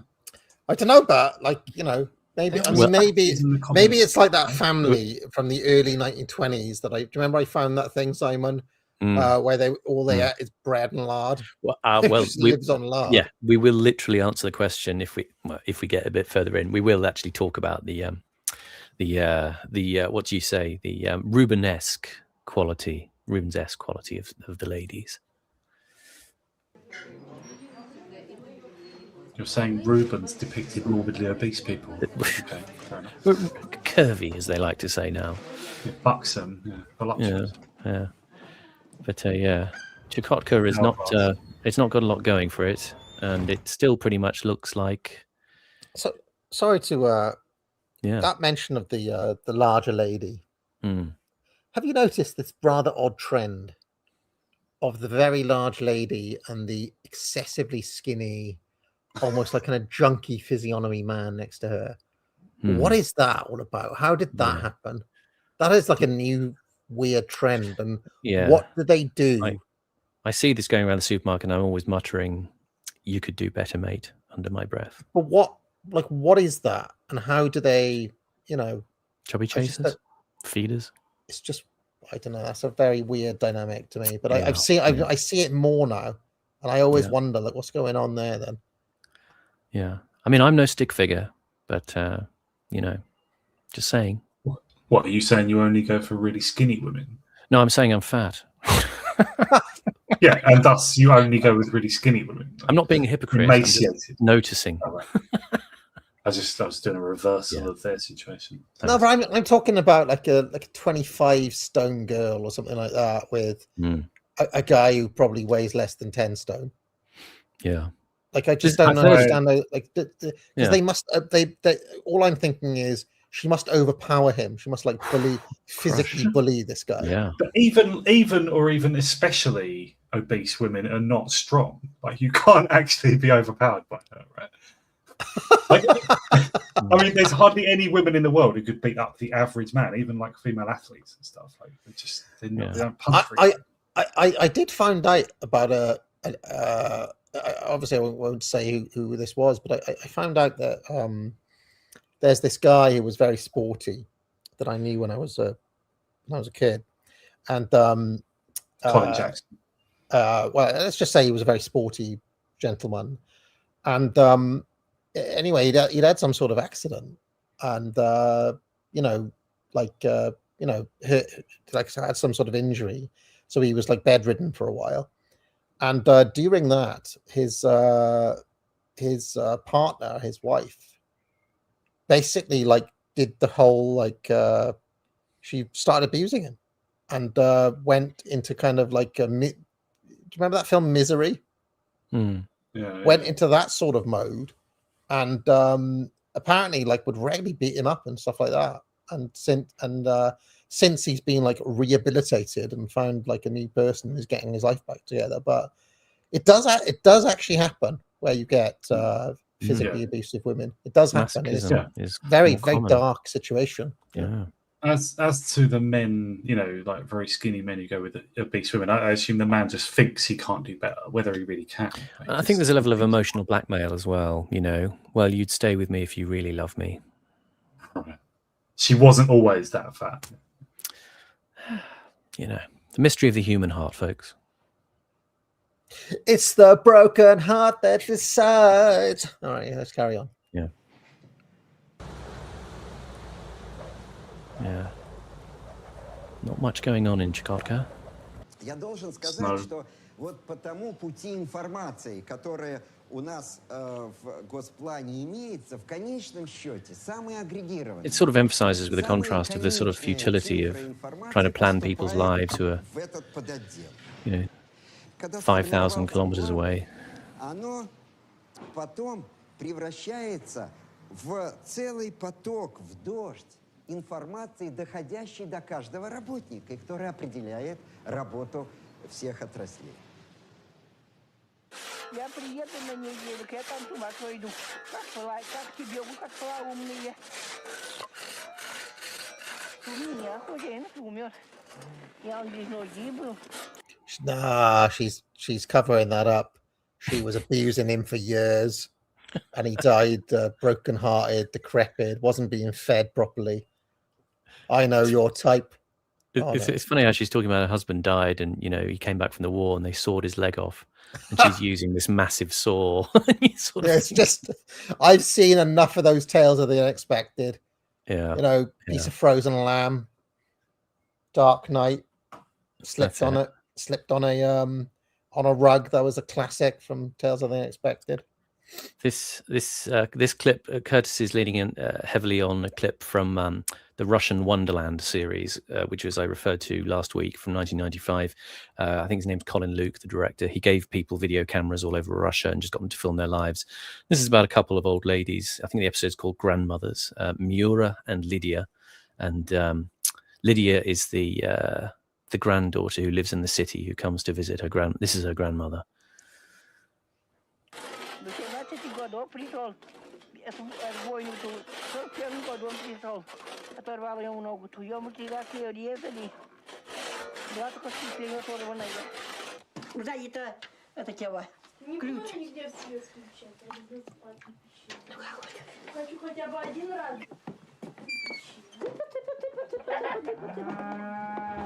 Дочка, давай машу, чтобы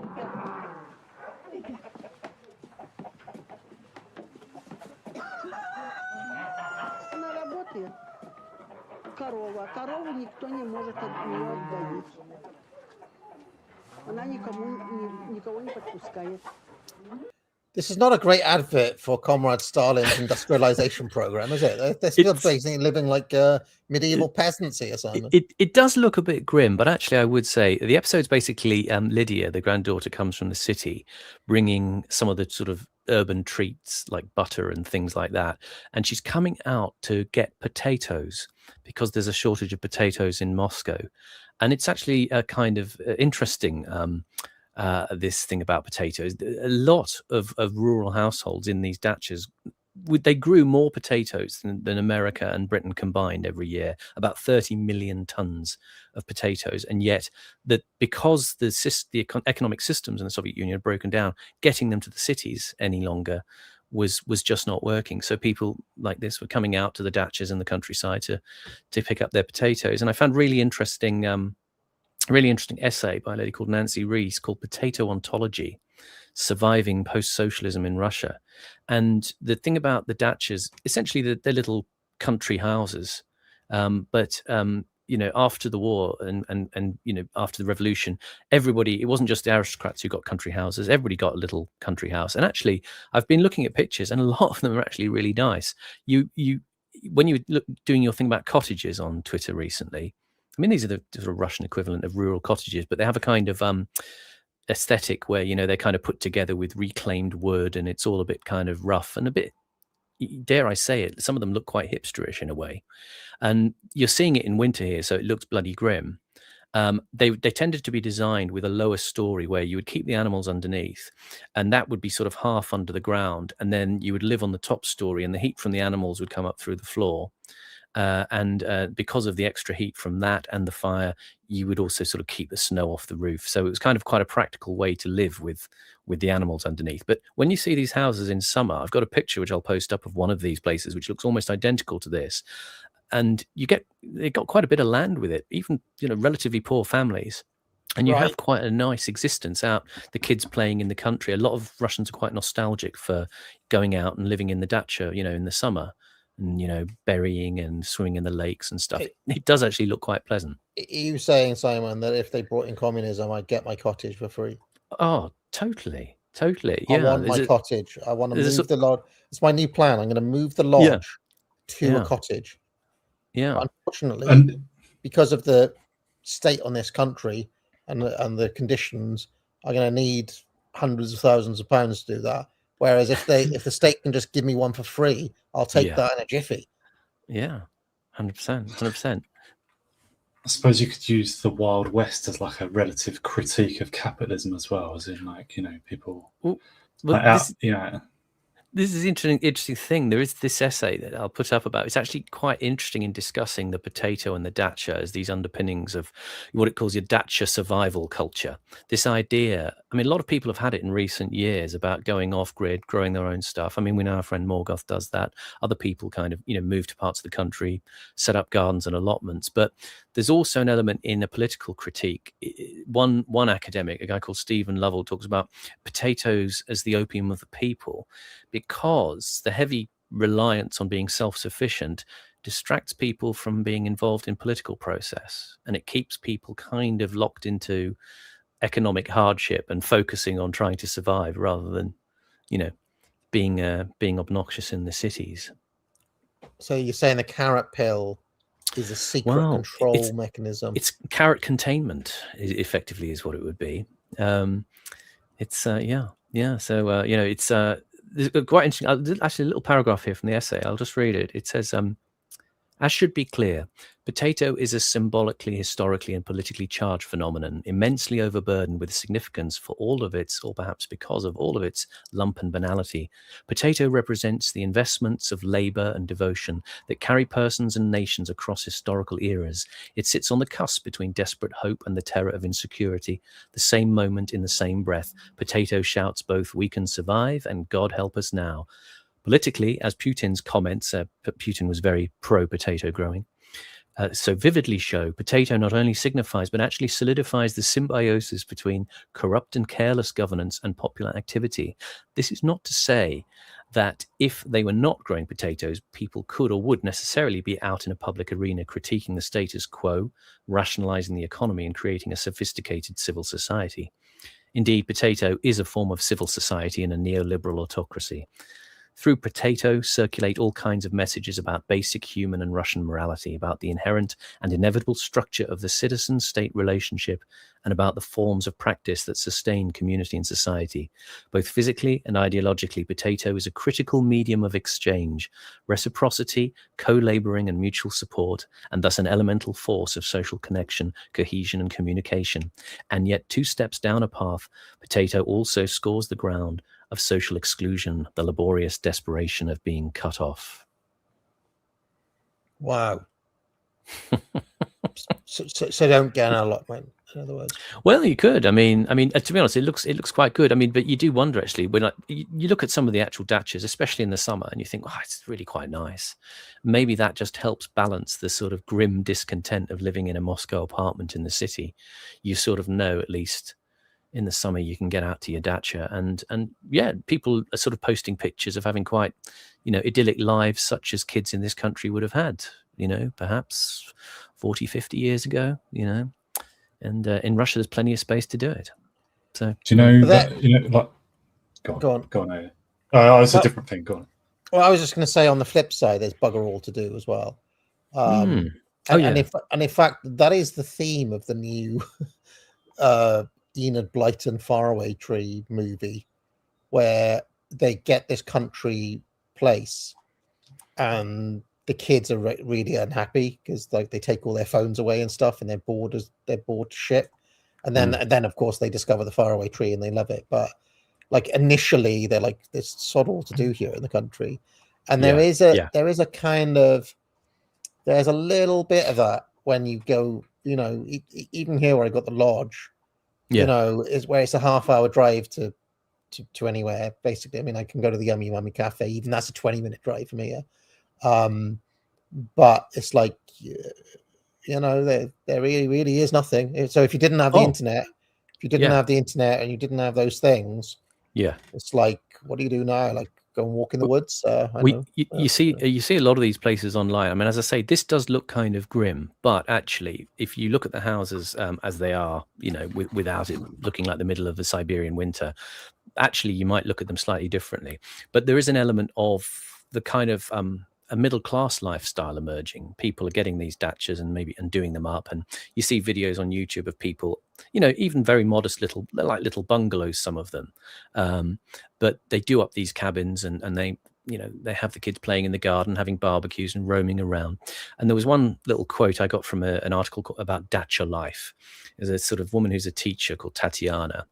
And it says, Tatiana and her late husband built the dacha, or summer house, in 1992, the year after the Soviet Union collapsed. She remembers arriving in a truck that dropped off their furniture in front of the little 2-story house surrounded by wheat and oat fields. In the beginning, the dacha didn't even have power. She says, we lived very well without electricity, Tatiana says. All day we were busy, walking in the woods, exploring, and in the evenings, we would sit around a kerosene lamp and play Monopoly, which I found funny because Monopoly wasn't it allegedly the game designed to show you how evil capitalism was? Because in the end, every other player loses.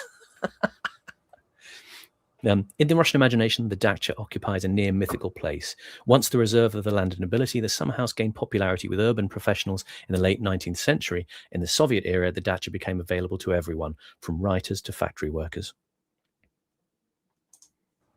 It's a pretty big perk of living in communist Russia, I have to say. I mean, it's not bad. Yeah, they're quite sizey plots as well.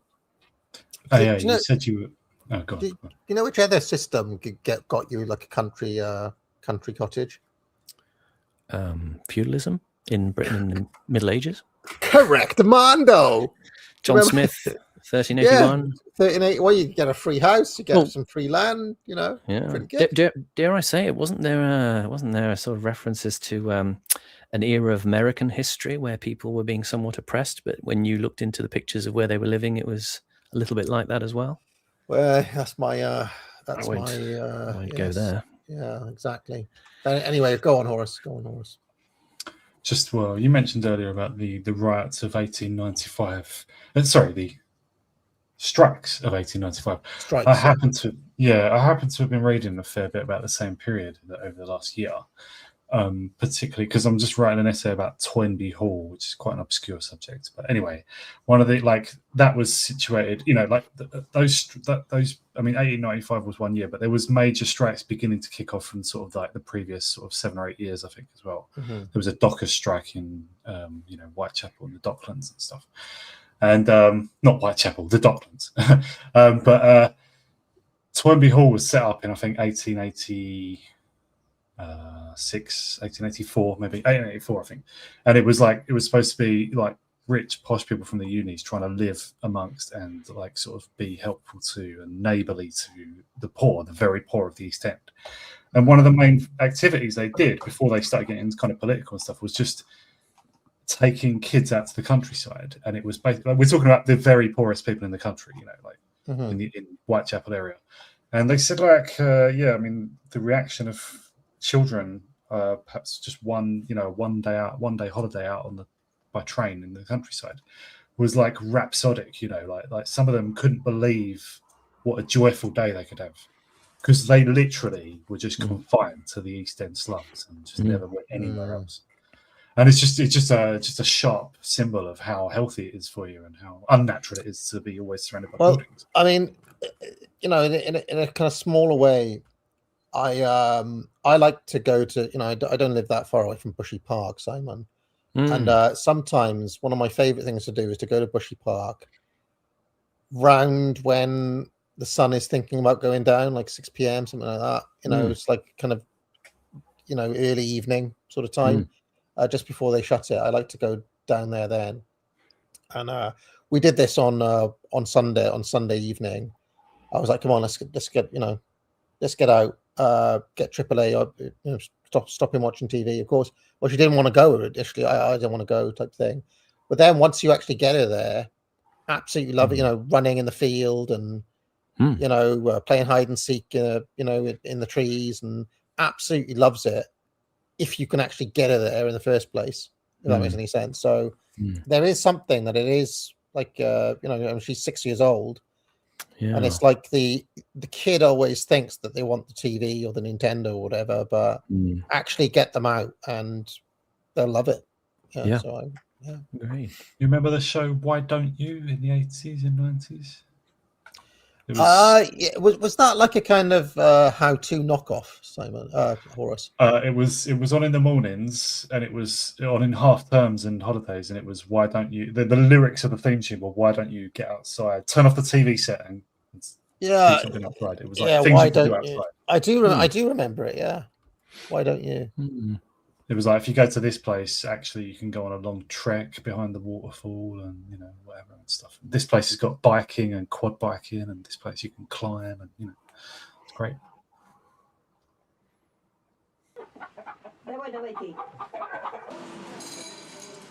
Я туда и так вот то колбаски отвезу, то из масла, то конфеты, что-то. От нее везу вот картошку. Sorry, Horace, do you want to see some pictures of Why Don't You? There'll be shell suits and stuff. Here's a kid on that show. Here are some other kids. Wow. Here are some other kids on that show. Various 70s and 80s kids on Why Don't You? Yeah, it was like you're watching TV right now. It's like 8:30 or whatever. You're having your breakfast. Instead of sitting down in front of the TV, why don't you get out to this place? There's a young Simon Roberts there. So there you go. Why don't you? I don't remember what it looked like at all. I just remember the theme tune, and I used to ignore it because I was just told what I was doing that day. I wasn't allowed to. I have to admit, I was a little bit of a pleb when I was a kid, in so much as I always got the sense when, like, it's slightly educational. So I'm thinking, I want cartoon. Yeah, it was. Yeah, I don't want this slightly preachy educational thing. So I of course, I would often be in after school stuff. So I'd get my mother to tape, or I'd set the timer. So I'd be like, right, okay, Count Duckula's on here. Nightmare. I don't want, Nightmare's on there. Right, the lowdown. I don't want that fucking jive. Right. Like I always avoided those ones that were like kind of, why don't we get the PVA glue out? Fuck that. I wanted the cartoons. I want the cartoons. Yeah, So I kind of very strategically avoided all that kind of programming. Let's talk about the environment. I want real Ghostbusters. I want He-Man. I want Count Duckula. Nightmare. Blue Peter was the worst. It was like, See, that was the division, really. I was a kind of bookish Blue Peter watcher. I couldn't go for like the Dionysian chaos of Tiswas on ITV, where they were throwing custard pies at each other, and it was all very dangerous. I preferred my curated BBC feed with John Craven's News Round and Rhubarb and Custard and Captain Pugwash. So what do you reckon Adam Curtis what side would he come down on? He would have been making That's Life with films about talking dogs at that point. No, if he was like 10.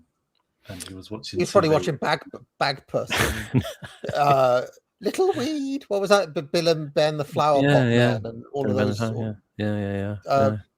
What's the one? Zebedee and Ermintrude. What's that? Yeah. Magic Roundabout. Magic Roundabout. He was probably watching Trumpton. It's funny because I was the same as you. Like, if I had the sense that what they were talking about would seeg into like them getting the fucking toilet roll holders out and making something, I'd turn it over, right? However, I did like stuff like Heartbeat. Yeah, no, that was different. Art Attack and Heartbeat were different. Yeah, I agree. They were fine. I enjoyed them. It was when it was more. It's like, sneaky. This is the educational quota bit. This is where we can tell the adults that it's worthy. Anything that feels worthy to adults, you want to avoid as a kid. Do you know what I mean? I met halfway. I did watch Magpie, to people in the chat, and I did watch Rent a Ghost, actually. So there you go. Rent a Ghost, was that some Scottish thing? It was, I can't really remember the premise now, but I think it was like dead characters from the past. I think it was like a Regency fop guy and a sort of medieval jester. And I don't know I can't remember what they actually did anymore. It's, it's 50 years since I've seen it. There was also a genre of show, though, that went the other way, Horus, right? So there was one set of shows that were like, oh, this is what adults think is worthy, right? But then there was another set of shows that was like, typically hosted by Dave Benson Phillips. And it'd be like, oh, we're gonna get our own back on those horrible adults. It's gonna be like, it's gonna be gun, it's gonna be slime, it's gonna be crazy. And I didn't like that either. So I kind of condescendingly lowbrow, right? Yeah, that was too like, oh, this is an adult's idea of kids fun or something like that. Yeah. Typically when Dave Benson Phillips was involved. So I kind of wanted a happy medium. Honestly, it was mostly just cartoons or stuff like Nightmare or stuff like Trapdoor and stuff like that. I like those sorts of things. Didn't like anything that smacked of like adults getting involved, to be honest. So yeah. Anyway, let's carry on. Funhouse was different. Pat Sharp had a way of making it so that it wasn't like, it was wacky, but it wasn't that wacky. And of course, the twins were there as well. So I gave Funhouse a pass. Funhouse was all right. I think it's hilarious giving your mum instructions on recording Count Duckula. But only Count Duckula, not the stuff in between that. And I wanted I'd set times of what things were on. And she often failed, to be fair. So that's why I had to then introduce the timer. Mum, I said Count Duckula, Mum. Oh, exactly. What's DuckTales? That's no good.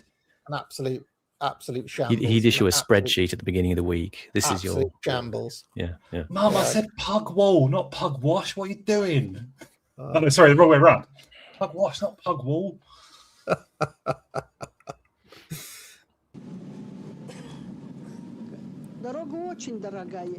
tell you what, you had a little bit of that. Kids be having crazy fun with it, getting their own back and all that. Was not. Do you remember Neil Buchanan of Art Attack fame? He had another show called Finders Keepers. Finders Keepers. Do you remember that? That had a lot of that kind of like adults' idea of kids' fun type thing, where it was wacky. Anyway, they also blended it with Noel's House Party, which was a bit of both. And there was like, people get gunked and stuff. Yeah. But there was also the section in that called Wait Till I Get You Home, where the kid was asked sort of embarrassing questions about his parents. And more. I remember that. Yeah. Okay. И добираться очень трудно. Потому что в автобусе это убийство, не сядешь. А тем более вся молодежь старается первые влезть. Kids should get up, really. The guy in the chat, we did talk for an hour about what the title said, but now we're doing this. So you could go back to the very, very start, Selkan. Yeah, Dogtanian. I watched Dogtanian. That was good. I also liked Willy Fogg goes 80 days around the world. I like that one. Which was like, what animal was it? It was like Phileas. He was a lion. Phileas Fogg was a lion. Yeah, He was called Willy Fogg in that show, though. And yeah, there's a lot of obscure ones that I used to watch. There was one called Pogsworth and Company, where they used to meet up in the dreams, right? And there was another one called something like the Dream Catcher or something. It was very like D&D, and there was like a big dragon, and that was a weird show. Nobody ever remembers that one either. See if I can remember it now. Dice rolls on the screen. Didn't have dice. No, it was kind of like a fantasy setting. I'll see if I can find it now. Hold on. You can carry on watching your Russian misery porn while I look for it.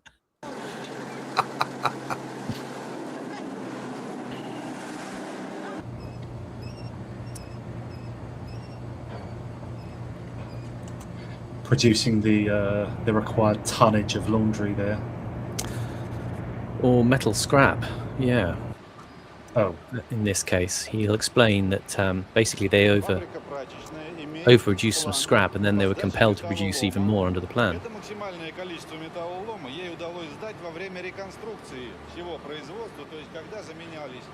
They're washing the metal. Oh, no. So they did a refit. They had to chuck a load of stuff out, but then the planners used that as a production metric and said you've got to produce the same or more scrap next year, which is ridiculous. Not that anyone cares, but the show I was thinking of is called The Dreamstone, and it had this very big dragon at the start of it. It's a very strange show, that, but I remember that being on quite a lot. So anyway, interesting one. Тех, кто имеет этот металлолом, либо заплатить штраф за нарушение невыполнения плана сдачи металлолома. И это повторяется из года в год. Pause. Just to say about this ridiculous Soviet economics here. I mean, it's almost like the inverse of, in the West, where people in sort of public sector jobs talk about, well, you've got to spend all of your budget in a given year to make sure you get the same budget next year or a bit more. It's like this Soviet thing. It's almost the inverse of in the West, In order to justify your existence, you've got to create even more scrap metal than you got rid of last year. It de-justifies your existence because it drives you out of business. It's insane. Yeah. What's this machine? Snow clearing machine on Red Square. I thought it was making like papier mache or something.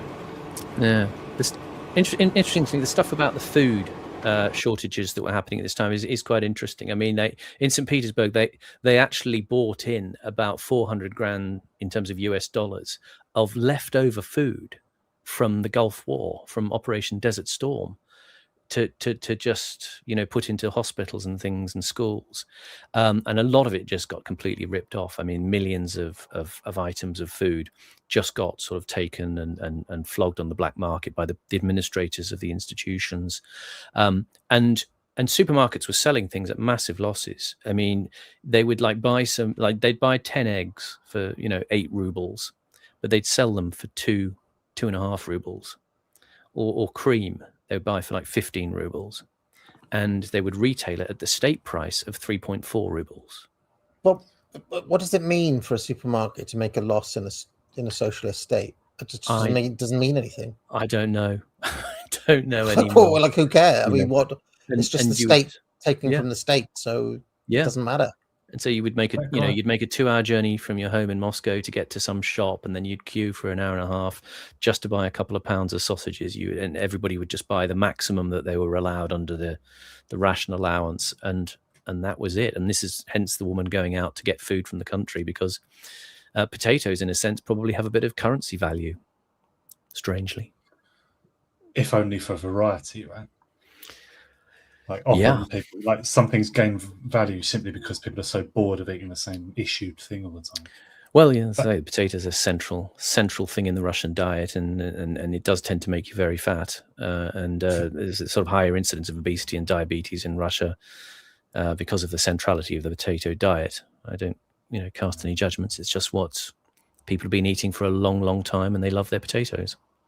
And the guy who was on screen a minute ago, the scrap metal guy, he said that if we fail to produce our yearly quota of scrap metal, he's a laundry. He's running a laundry.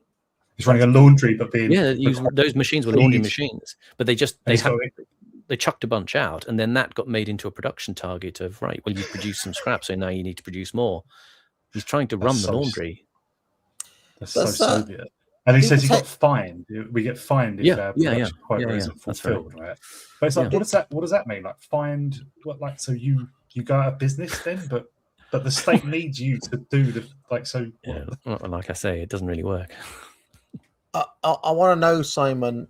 Potatoes make you fat. Is that true? Is that if you eat them to the sort of volume that some people eat them? Yeah, starchy carbohydrate.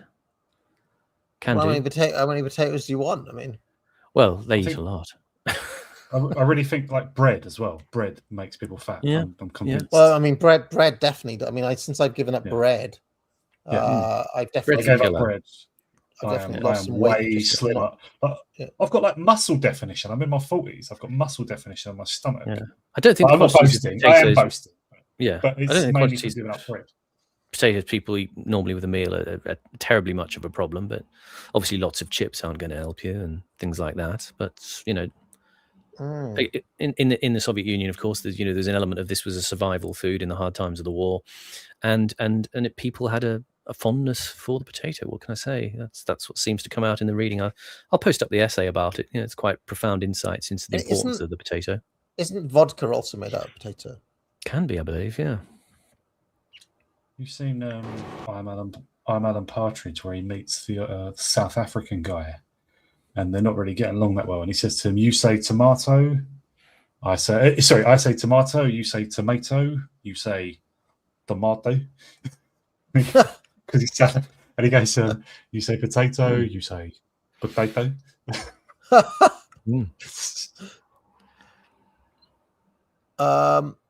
Simon, we've reached 6 minutes. Yes, we're at the 2 hours mark. I think this is a very special day. It's okay. We're adjusting to a new world, since you're off Twitter, you're feeling exuberant and free, and we're going in all directions. Dancing like a Razor guy. Okay. What is in the video to that song? He's dancing on a roof or something. Is that it? Yeah, no. Vince Clarke is playing guitar. No, all right. Andy Bell's the other guy. Andy Bell is the singer, is the gay singer, and Vince Clarke is the guitarist. Like, some people like unembarrassed, aren't they? Just like they just throw themselves into dancing to promote their song or whatever. It's just like fair dinkum. I'm too sort of shy for that, I'm like, I just wouldn't. I do think really exuberantly on the roof. I think his exuberant dancing in that particular video is quite infectious, to be honest. No, fair dinkum. Like those people make it. I'll just always be a nobody because I haven't got that sort of showness. Barley Water Federal says, "Now you believe in revolutions. Who are the counter elite?" Well, I mean, the whole point is one will form. If enough people get angry enough, they'll get organized, and that's how change happens everywhere and always, unless they do competent containment. Marcos says, I never said I don't believe in revolutions. I just said they're few and far between in history. That's all. But that doesn't mean that power can't piss off a population enough that there can't be revolutions. There absolutely can be. Marcos 588 says, the Nigel clip was them trying to head off Rupert and Restore by ideologically crossing the T. His outrage was likely sincere, but he'll never go all in. Well, we'll see what happens. Because, it's the first time I can remember Nigel talking like that, to be honest. JS says the regime has to yield sometimes. Meanwhile, Labour announced they will be making no moves to ban the Sikh knives. Lol. But they did ban ninja swords, didn't they? I remember. Bartleby says, I don't think Scrump likes Adam Curtis. Is that true, Simon? I don't know. I thought they did appreciate Adam Curtis. That was my impression, so I don't know otherwise. Bartleby also says, why did they wait to reveal the details? Because it was a trial was going on, and they didn't want to prejudice the jury. Bartleby also says, why does anybody care what Braj says? We tackled that. Sensible Centre says, police race action plan. Have a look at it.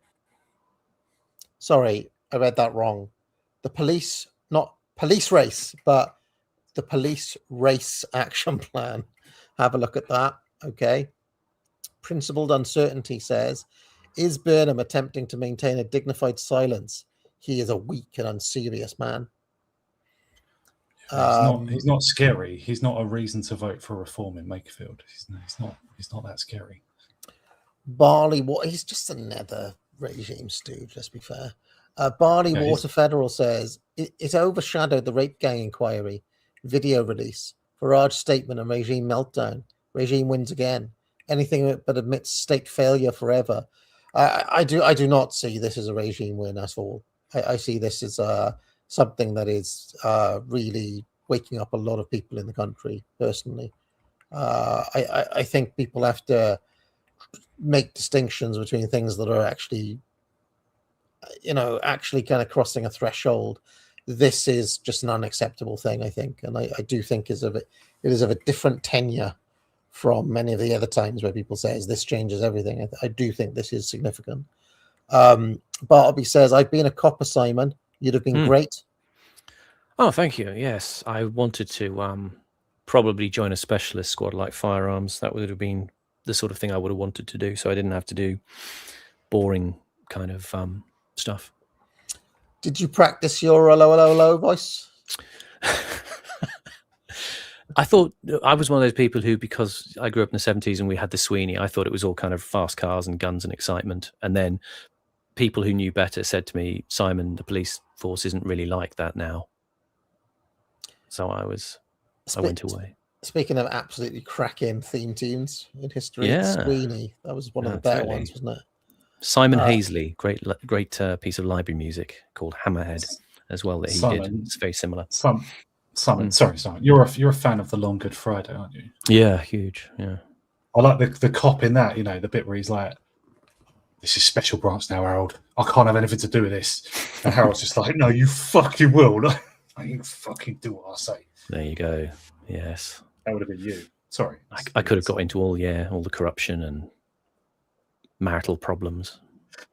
Really dirty, grubby 70s bent coppers. Yeah. No, is the Sweeney the one that goes or is that a different one? That's the Sweeney. Sweeney, I thought so. Yeah. Of course, who's not a fan of the Sweeney? Or Zed Cars. Peter Hitchens. In his book, A Brief History of Crime, also known as The Abolition of Liberty, he blames the change from Dixon of Dock Green to Zed Cars as totally changing what policing is like in this country. And he claims that was like at the beginning of the end. He's got a point when the Panda cars came in, and the police were off the streets. I think, he's absolutely got a point there. Not to say they shouldn't have any cars, but they should be on the streets as well. It's the difference between proactive and reactive policing. Yeah. And the Bobby on the beat was basically like prevention is better than cure, whereas the call out of the police car is like, well, it's already too late. The crime's been done. So Lewis Shaw Moffat says, in case you haven't seen Keir Starmer has a Substack account. Oh, brilliant. I wonder what he says on there. What do you think Keir Starmer says on his Substack account? Let's have a look. A lot of awful people have signed up for an account on there now. It's including slop people as well. Like, I'm sorry, but Keir Starmer's last post. Tony Blair may not like my plan, but he's wrong. It's changing Britain for the better. Holy shit. Starmbot strikes back at Blair. Oh my goodness. Maybe I'll have to maybe this could be a new thing. Yeah. And you heard about that, yeah. Do you know Keir Starmer's last Substack post has fewer comments than mine saying I left Twitter. That's ridiculous. He's Full the Prime force Minister, of the stack. Yeah. Substack's great. That's ridiculous. Only 24 people replied to that article. What? For people listening who don't know, Substack is like genuinely open. Like, it's really like the only things you get banned for is the illegal activity. You don't get banned for any ideas. You can be like anything on there. It's great. I'm something like 54th in the world for world politics. There you go. Which is kind of mental if you think about it. Anyway, Principled Uncertainty says, especially mental because I don't really post that often on there. I'm not a lot of like Morgoth's on there all the time. I do like one a month or something like that, but I would subscribe to me over there just in case, because it would have been handy when we hit copyright issues, and I can put the archive of this show is on there and things like that. So is it the forbidden texts? Is that right? The forbidden text, yeah. I should mention I have had comments about Substack and YouTube lists needing updating, but as you explained at the beginning of the episode, copyright strikes may mean some episodes are not appearing at the moment. Yes. Principled Uncertainty says, I will never forget seeing Jeffrey Sachs' devious face in Trauma Zone. He does the rounds now on Glenn Deason, etc., but he promoted the shock therapy for Russia. Yeah, that's one of those strange things. Yeah, he's never held to account for that, is he? Does anybody ever ask him, how do you feel about it now? Yeah. I mean, maybe his whole thing is repentance for what he did to Russia. I don't know. I think if he has been interviewed about it, he probably does say it was the wrong thing to do. Yeah, I don't think he stands by it. But. Bartleby says my grandpa turns 100 next week. He was an air traffic controller for 40 years. That job is very different today. I'm sure it is. Is it electronic now, or does somebody still have to go and stand there with the? I think they still have to have controllers. Normal Mouse has gifted 10 memberships to people. That's very nice of him. Great job. It's always nice when people do that. And Principled Uncertainty with a £20 super chat says, one of the few times I remember my dad laughing in his 90s was when I told him the West was trying to win a war of attrition with Russia. Not a joyful man, since he went blind. But that poked his funny bones. So there we are. That is quite funny. Yeah, anybody who's read any history at all will know you just cannot win a war of attrition against the Russians. Have they ever been beaten in a war of attrition? No. Not Hitler, not Napoleon, not nobody ever. I mean, you could say Afghanistan in the 80s, maybe. Well, I mean, they were invading Moscow, though, were they? Let's face it, they were. Right. That was kind of a failed Russian attempt to control another place. Excursion, wasn't it? Yeah, a foolish excursion. Yeah. All right. Well, that's it. Oh, the wind up says, AA, why don't you leave a link to the populist delusion below every Starmer Substack post? You could address the whole cabinet. Oh, I to be honest, do I want Keir Starmer reading the populist delusion? Bloody hell, he's the last person you want reading it. You don't want to give him ideas. Yeah, it's bad enough having had Blair read it, to be honest. So yeah. Anyway, chaps. Pick up a course. Follow Simon and Horace on Substack and any other social media sites you may frequent. What was that thing you wanted to promote again, Simon?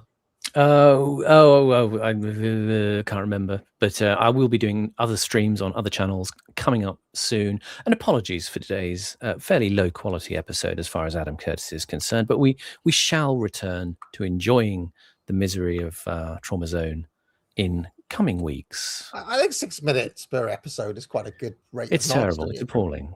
It's production values need to go up. We need to increase. Look, we had record numbers for today. Yeah. I don't know if it's because of the X being gone, all the X people have to come over here or what, but remember, folks, 7.8 thousand views on this stream, or it doesn't come back next week. The rules are hard, but they're there for a reason. All right, guys. Horace, anything you want to draw people's attention to? Just thanks for having me and thanks for listening, everyone. I enjoy these, so cheers. Yeah, fantastic. I'm off to listen to Erasure from the 80s now. Just the one song. I'll see you all later. Bye. If you like this video, be sure to like and subscribe. You can join the channel for thousands of hours of past shows in the archive and hundreds of videos. If you have any questions, you can leave a super chat or a super thanks, and I'll be sure to pick it up during my weekly office hours, which run every Tuesday afternoon. I also provide courses at the academic agency, which I encourage people to buy. Thousands of students now have taken the Trivium to improve their skills in writing, logic and rhetoric. Just 3 of many courses available. Buy it now. But most importantly of all, friends, get out.